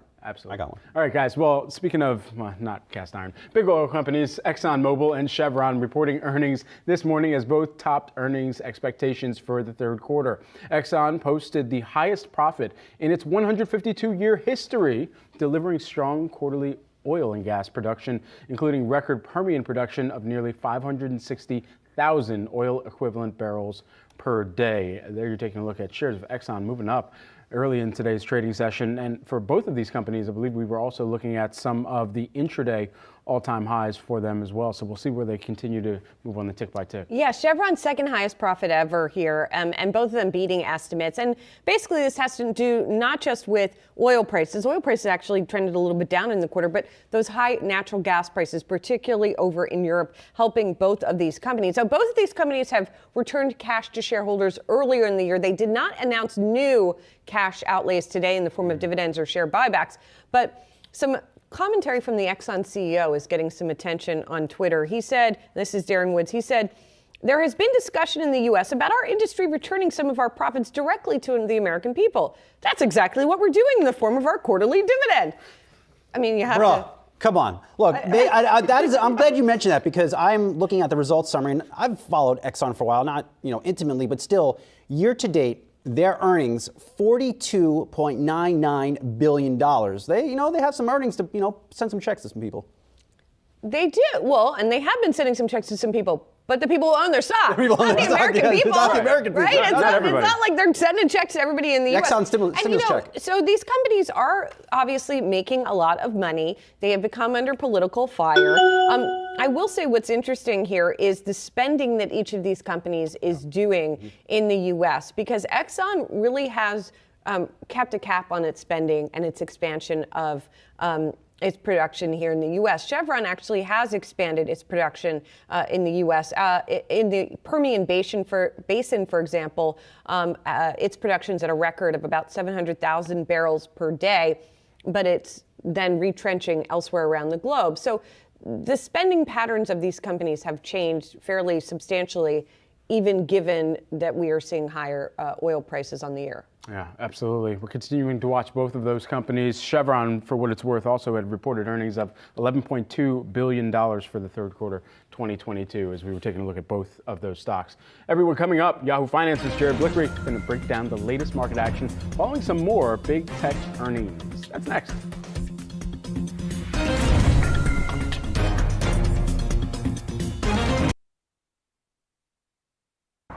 힘내라고 해서 힘이 나면 힘들 일 하나 없게. 힘보단 흥이 나야지. 우리의 흥이 대한민국의 힘이 될 테니. 여기는 장수 막걸리.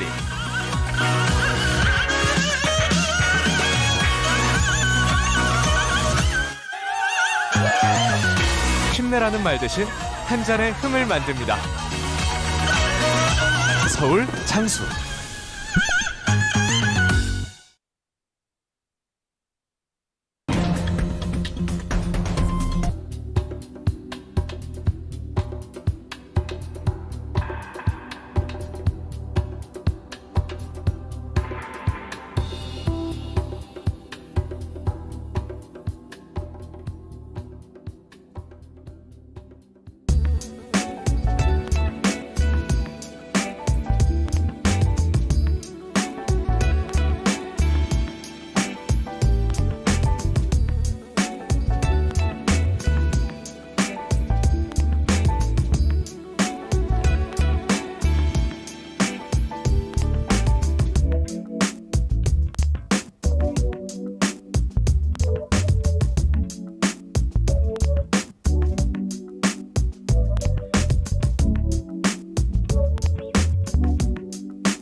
Welcome back to Yahoo Finance Live, everyone. We are about 10 minutes into the start of trading here on this Friday. Let's get on over to Jared Blickery at the Wi-Fi Interactive with more on what's playing out early in today's session. Jared?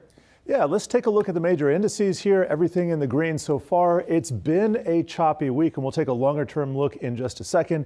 Here is the 5-day price action. You can see after that nice rise Monday, Tuesday, just been chopping around, kind of flagging here, and the other indices look pretty much the same. So I'm going to expand this to a longer-term view of the S&P 500 over the last 6 months. And this rally, this fledgling rally that we have right here, looking a lot like this rally that we had in July. We took out these highs here, just like we took out these highs here, and we're just consolidating. Are we going to get a squeeze higher like we did in August, late July?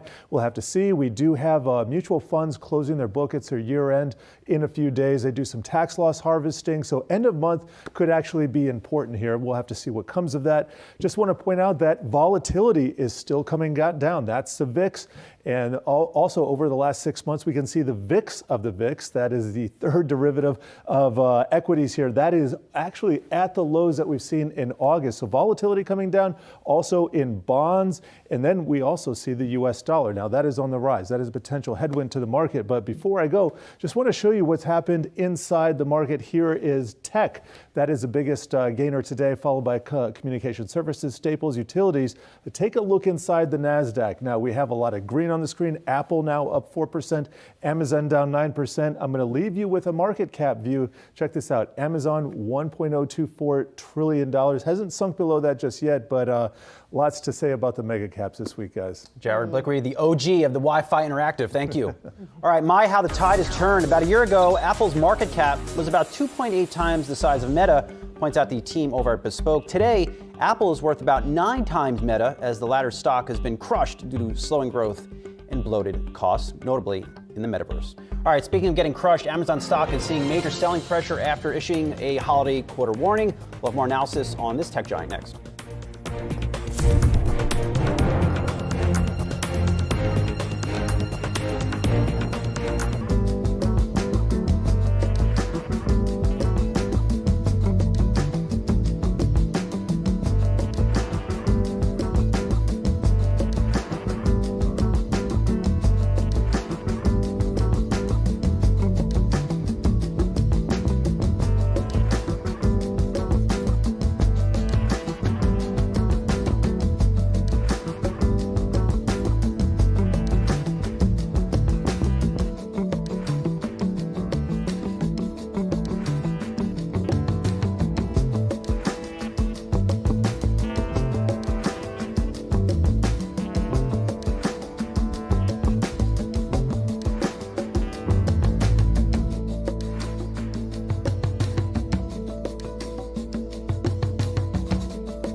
As we've been talking about, Amazon plunging in today's session, right now down about 10%. The company slammed after reporting revenue and sales misses in its closely watched Amazon Web Services, alongside disappointing guidance for the holiday quarter. For a breakdown, let's bring in John Blackledge, Cowen Managing Director. John, good to see you here. What do you think is more problematic here? Is it the slowing growth at AWS, or is it the slowing growth at the retail operation? Yeah, I mean, I think let's unpack it here. The 3Q revenue was fine. The op income missed. In the 4Q, revenue and op income was light. What did management say? Management said that various macro headwinds are impacting the consumer and consumer demand, more so in Europe than in the US. And then also headwinds are impacting companies who are looking to control cost. And you're seeing that show up at AWS and also at the ad business. So on the guide, the revenue guide was 7% below consensus at the midpoint. And then the operating income guide of $0 to $4 billion was below consensus at $5 billion. And also investors were looking to have a 5 handle on that guide and they didn't get it. So all in, we cut 4Q numbers, we cut longer term numbers. Our 23 revenue is 7% lower, EBITDA 12% lower, price target to 150 from 195. We kept outperformed even, kind of amidst more muted growth next year, just given we should still see margin expansion and investment spend should decline. We're watching Amazon stock tanking here on the day. When we think about some of the high growth internet names that the markets have based their bullish run over for the past several years on, and only to see that kind of decline over the past almost year in aggregate now at this point, using November as that peak point. With all of that in mind, what is the normalization for those high growth internet names now, reemerging from the Fed's tightening policy, from the consumer sentiment right now and spending habits? Yeah, no, it's fair. I mean, it was quite a week, right? And just to try to sum up Amazon versus Alphabet versus Meta, starting with Amazon, it was really macro related, inflation, interest rates, energy costs, Ukraine war, impacting the consumer, as I mentioned, impacting company spend, and which is seeping into their retail business, AWS, and advertising. And you saw that partially hit in 3Q, and then it was implicit in their 4Q guide. And then they're also dealing with kind of lingering spend issues, but they're working on it. They called out fulfillment spend, CapEx spend down $10 billion this year, which is so they're working on it. For Alphabet, it's also mostly macro related. You do have competition from TikTok at YouTube that they're dealing with. And the other thing I would say is that they had, accelerating headcount growth that now they're switching on a dime and they're going to start to slow it down, but it's going to take a minute. And then Meta is different, I think, than Alphabet and Amazon in the sense that it's macro.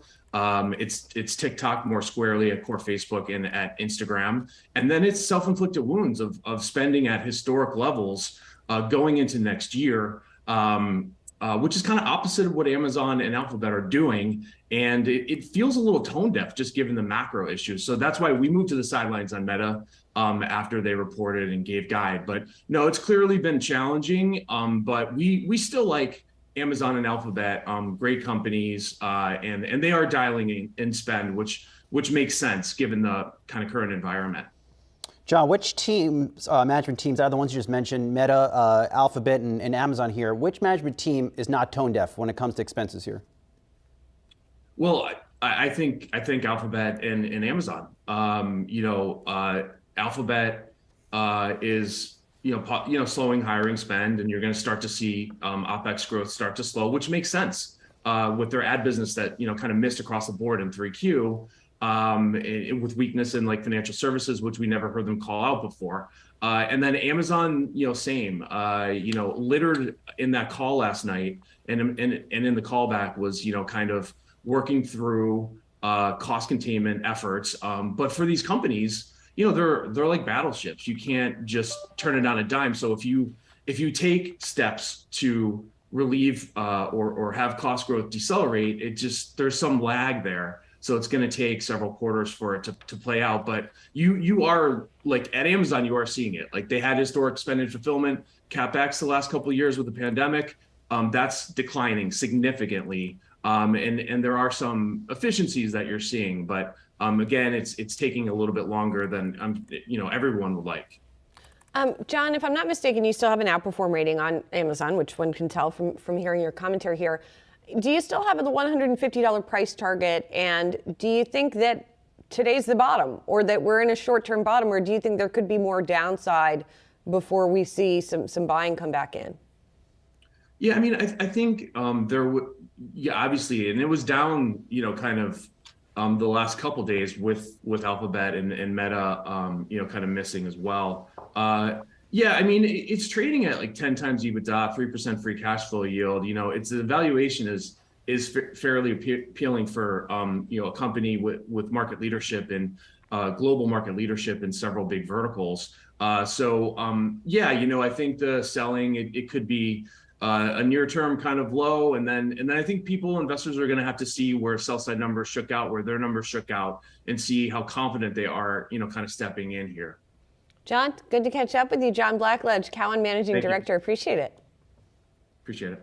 Coming up, Sazi is zeroing in on recession talk. He'll share what he's heard from executives this week. That's next.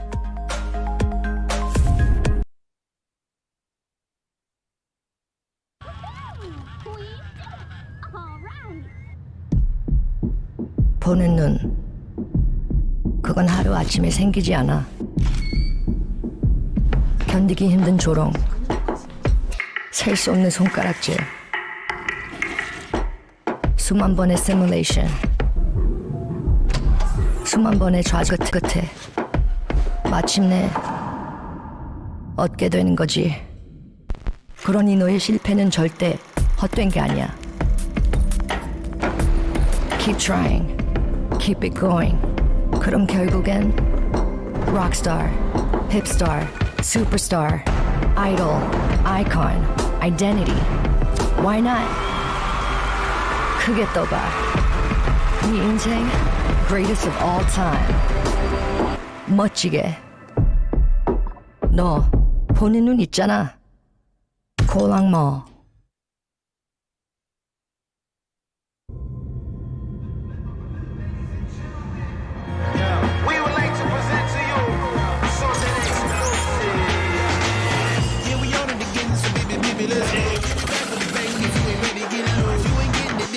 You coming in for? We ain't playing no games, just had to let you know. 'Cause ain't nobody on it like we own it. And baby, this your moment, own it. Come on, baby, clap your hands. I came to do my dance. I got to shoot my shot. I got to take my chance. Come on, baby, clap your hands. I came to do my dance. I got to shoot my shot. I got to take my chance.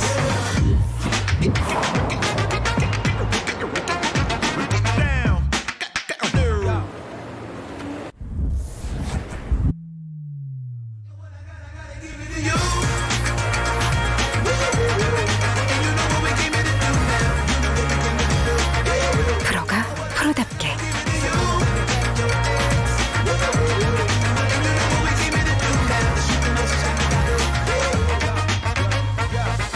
신한투자증권.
Breaking news, we're in the midst of earnings season. If you've been watching, you probably know. We've heard several key companies warn of slowing consumer demand. The latest coming from Intel and Amazon. These red flags caught the attention of the man sitting to my right. That is one Brian Sazi, and that's where we find his take That's today. not breaking news, Julie. All right, well, look, yes, I've been looking for signs of recession as we enter 2023. Right off the jump here, I really thought it was interesting what we heard from Ford CFO John Lawler on our network yesterday. Take a listen. We are starting to see some signs that the inflation and the higher prices are impacting the consumer. What we're seeing is a narrowing of what consumers are willing to pay, or a discount versus the suggested retail price is a bit higher. We're also seeing that consumers are looking for longer-term loans, 84 months and beyond, given that payments are higher. They're trying to keep that payment into a range that they think is affordable. 84-month loan. I didn't even realize you can get that. I thought it was 72 months wow, that's something. But anyway, perhaps a sign of the times. Next, I'm watching, of course, we've been talking about Amazon all morning long. Amazon really highlighting, I think, on their earnings call yesterday that the consumer is under increasing stress, and they have, in fact, slowed down their pace of buying on the Amazon platform. Next up, Intel warning. Also, Intel on its earnings call last night, just, I think, reaffirming that there remains a glut of PCs in this market for whatever reason. People are still just not buying PCs. Maybe they bought one during the pandemic. For whatever reason, they're not buying a new PC. And then lastly, we'll have more from our interview with T-Mobile CEO Mike Sievert in the 10 o'clock hour. But he echoed, I think, what we heard from AT&T and perhaps even Verizon, Brad, that consumers are maybe just delaying a little bit when they pay their bills. Yeah. We're seeing none of this says we're in a recession now. Just little Well, and they're all saying slow. They're not saying contraction, many of them. Exactly. And even in some of the delinquency that we have heard about, it seems interesting that you've still got people that are spending more as well for their bills, whether it's because of the pricing changes that Verizon has rolled out or an AT&T, but also the prices for the phones and how long they want to pay that phone off for, perhaps opting into a higher quality 84 phone. months? Yeah, but right? I'm going to get squashed if I don't fire the take. Fire the take. Here's the take for the day. Here's what we got. There we go. Recession signs are mounting. Be on high alert. I guess mounting fits with the mountains in the background. Binoculars. You got your binoculars Interesting. on. Just top graphical work as always. But yes, just keep these things in your back pocket because they're probably going to be a bigger thing perhaps as we go into next year. Yeah, absolutely. A lot to keep tabs on there. Everyone, coming up, Apple shares are higher by about 4.25%. Highs of the day. Seriously, yeah. After coming up short on iPhone sales in the fourth quarter, we're going to take a deeper dive into that report next.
Welcome back to Yahoo Finance. I'm Brian Sazi alongside Julie Hyman and Brad Smith. It's not only an earnings-heavy morning with a profit warning by Amazon hanging over the markets, it's a busy day for econ data. And Julie, fresh read on consumer confidence coming in here.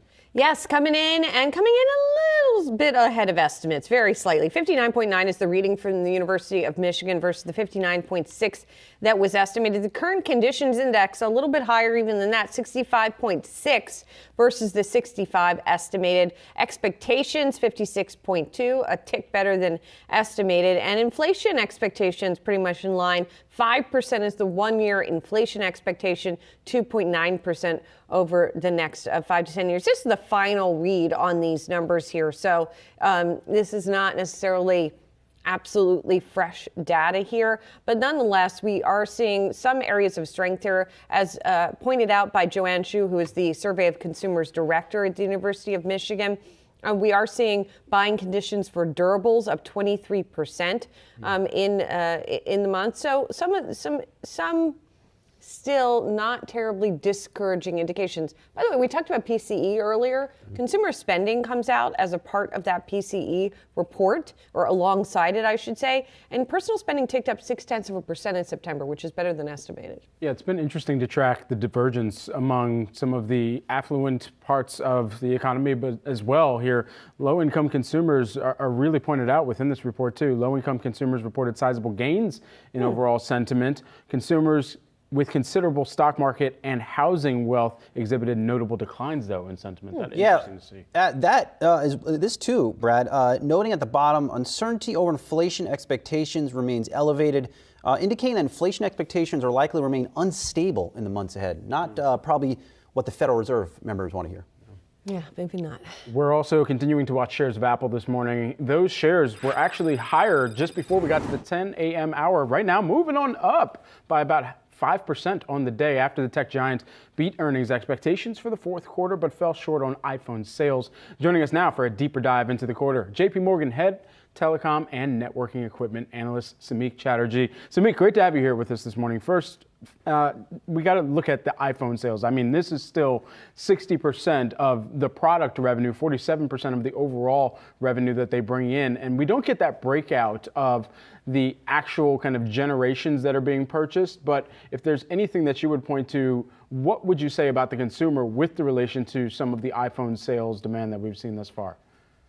Yep. No. Thanks for having me on the show, and happy Friday, guys. Really solid earnings print, and you saw a solid revenue print from Apple as well. I think relative to the iPhone, to your question specifically, what you can see is Apple's threading the balance between sort of volumes and pricing, or the price increases that they've taken in international markets very well, right? So you can see there's obviously a delicate balance here, given how consumer spending has been tracking, that you need to really be able to drive to deliver resilient results, and Apple has been able to do that. I mean, we've in our data seen some changes here and there, in the sense that there are customers that are moving to the Pro and the Pro Max on the iPhone 14 lineup, so preferring the feature upgrades, and then rather than buying the base model, sometimes preferring to trade down into the iPhone 13. But I think net, what you really want to take away from the iPhone results that you mentioned is, one, Apple remains supply constrained in the ramp quarter, so that's driven some of that miss. But that said, it's still managed to thread that balance between pricing and volume fairly well. Do you think going forward, we've been talking about potential, if not recessionary signals, certainly slowdown signals from a number of different companies. Is that going to start to affect Apple in the out quarters? I mean, when you get in Amazon, for example, making a holiday forecast that is broadly disappointing, does that have implications that maybe people are going to buy the lower priced iPhone for the holidays, or maybe they're going to get something else entirely? Yeah, no, great question. I think how we've been looking at this is, as you think about the September quarter that they just reported and the December holiday quarter, you probably will not see as much impact in these two quarters, because there's more of sort of the buying at the high end, people probably using more and more the monthly installment plans and still preferring to go for the higher end products. Typically what happens, you do see a sort of mix down going into the March and the June quarters. And if you do, I mean, we're not really going to bet here that Apple's going to be completely immune from the macro impact, but clearly there's a product cycle in their favor where they've just launched a new phone. So when you think about even the holiday quarter, I think that the momentum there carries through the December quarter. As you get into March and June, we'll sort of have to evaluate where the consumer spending stands. But again, what you'll probably find is it's not going to be a surprise that volumes are going to suffer a bit more as consumer spending pulls back, but also because you've taken the price increases in some of these markets. So again, you're trying to sort of balance it out in terms of where you get to in terms of revenue outcomes. And that's where I think the real sort of upside here is, given how the macro backdrop is. Obviously, not everyone on the street is expecting iPhone revenues to be up next year, but what you're seeing now is a greater likelihood that iPhone revenues could be flat to up next year, even despite the consumer spending pullback, as well as sort of comping very strong growth numbers. So that's where the upside is. That's probably what the shares are showing you, is that people are believing increasingly in the resilience of the portfolio, including iPhone. Samik, how big of a downside risk is China? The China market itself obviously has been softer, right? So we are seeing that across the Android OEMs a lot more than we're seeing with Apple. I think two things are in favor of Apple when it comes to market share in that country. Obviously, some of these restrictions that have impacted Huawei are still continuing to sort of play out in terms of benefits for Apple. Not only are you sort of selling more phones to new sort of upgraders and switchers, but obviously there's a large installed base of Huawei phones that will steadily come through the market and have to purchase new phones. So iPhones have the opportunity to capture that share. And you're also benefiting from the product cycle and consumers increasingly sort of switching into the iOS ecosystem. The benefits of the ecosystem are starting to play out in that country as well. But clearly it's a market that's a bit more challenged on the consumer spending side. Particularly for us, the watch point is some of the events coming up around the e-commerce events coming up in that country, and sort of what promotions are driven around those events. And so we could see a demand uptake around those events, promotional events in the country, but we're closely going to monitor that and see how sort of it trends from here on. Apple just raised prices for music subscribers. Do you expect within the services realm that they're going to be increasing some of their other prices? I would say yes. I mean, the expectation would be that you have headwinds both in terms of inflation as well as in terms of sort of currency in the international markets that you need to adjust for, right? And so the combination of that is probably going to be reflected in a pricing sort of across the board, product, services, etc. So you're really looking at more broad-based price increases at this point. Not all of it necessarily means that you're offsetting FX on a completely. You're probably still going to have a net sort of modest negative in relation to sort of when you net that out. But I think that's a fair assumption that you have this inflationary backdrop and currency that's going against you in the international markets. So you do need to raise prices. And again, I think what's really the results are showing you is the pricing power that both the products and the services have, which is again getting appreciated by the share price reaction today. JP Morgan analyst Samik Chatterjee. Samik, really appreciate the time and the context that you've provided around these Apple earnings that we've been chewing on all morning here. Thanks so much. And everyone, switching gears, let's take a look at the markets right now as we are just about 38 minutes into today's trading activity. Taking a look at the NASDAQ, we've seen that move into positive territory. It's up by about 0.5% right now.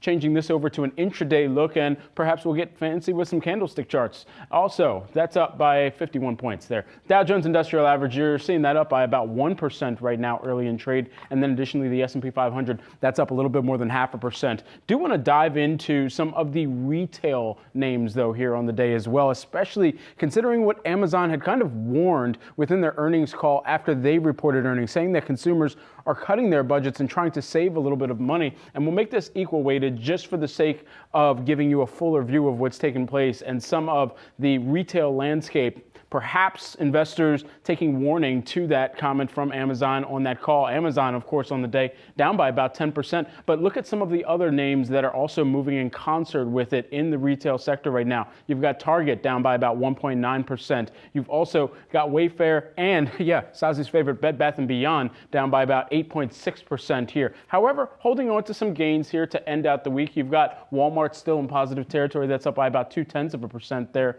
Perhaps the brick and mortar play investors leaning into that. Nike is also up by about 0.4% right now, too. So we'll keep a close eye on this retail sector as we move on. Clear, Brad. Bed Bath is not my favorite. It's Costco. Yes. That $1.50 hot dog. What they have done this past year, keeping prices at $1.50 in this inflationary environment. I mean, that's impressive. I don't want to confuse our viewers with my sarcasm, so I will. Yes. I appreciate you. Absolutely. All right, before we head to break, Alphabet is closing out its poor earnings week, being defended by Goldman Sachs tech analyst Eric Sheridan.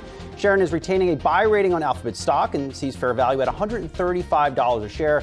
Says Sheridan, while the macroeconomic conditions will likely impact the short-term narratives, remain constructive on the opportunity for search and YouTube in terms of compounded revenue growth, especially for the latter on the back of the opportunity for short-form video and connected TV. Coming up, Tesla is facing an investigation into its autopilot feature. Julie is back with that, plus more of today's top headlines.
Let's get down to business now. Take a look at some other headlines we're watching. The Department of Justice is reportedly launching a criminal investigation into Tesla over its past claims that its vehicles can drive themselves. The Securities and Exchange Commission launched a similar investigation. It has the authority to enforce investor protection laws.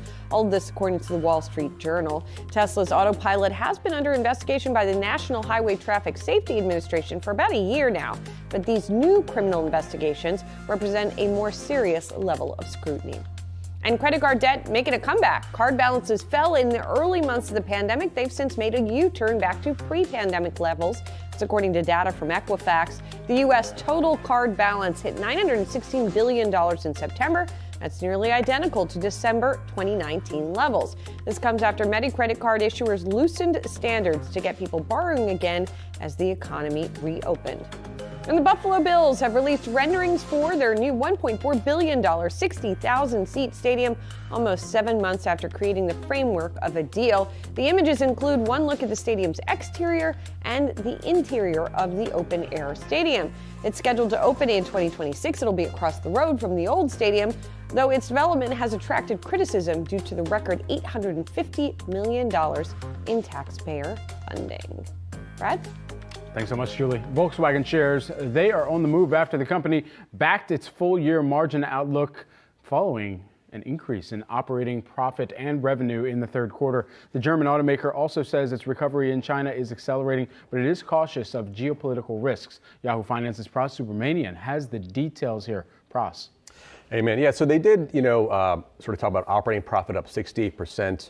That did miss estimates slightly, but revenue was better too. They reiterated their operating margin guidance for the full year up to 7 to 8.5%, the upper range of that, and also the revenue will be up 8 to 13% higher as well.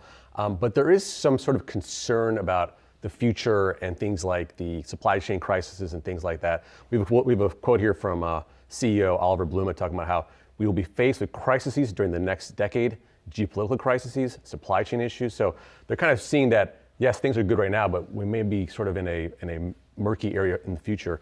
I want to note that they also said they have 350,000 pre-orders of EVs in Europe alone, so they're working through that backlog, but that's pretty strong for them right now. Brad, when I saw Elon Musk walking into Twitter's headquarters carrying a sink, I made a note. I'm like, I have to ask Pras this. That is time that he would have spent perhaps on the manufacturing floor of Tesla. I mean, is this a big distraction?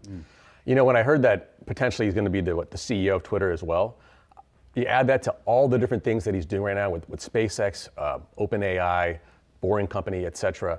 When does it really take a bite out of his sort of attention span and ability to perform at Tesla? Because Tesla, working at Tesla and being a CEO there, that's a full-time job, right, for anyone, 24/7. So got to ask, when is that actually going to, I think this is like the straw that breaks camel's back right now. It's really interesting. I mean, especially considering the broader automotive landscape and all of the attention that's been thrust towards electric vehicles right now. For who is winning the battery battle, we've seen a lot come out over the course of these past 2 weeks and see what Ford, what GM, what Tesla, what Volkswagen is saying about their batteries. Do you get a sense of who really has the lead in that category? It's hard to say. I mean, we see a lot of the traditional automakers like GM and Ford and even Volkswagen talking about building battery factories, acquiring materials that they need for the next few years to make these cars. I think there's some analysts that say, hey, is there enough material out there to actually make, millions of EVs by 2025, 2026, and even more so beyond that? So that's a big question. You have seen GM and Ford say we've acquired materials for the next couple of years. We've confirmed that. The question is what's going to happen after that. And Tesla, to confirm that they're going to make that lithium refinery in Texas. So they're trying to get the raw materials there too. Pras Subramanian, always good to see you. All right, coming up, a big week for Canopy Growth as it looks to reignite interest in its stock price. We're back with Canopy Growth's CEO David Klein next.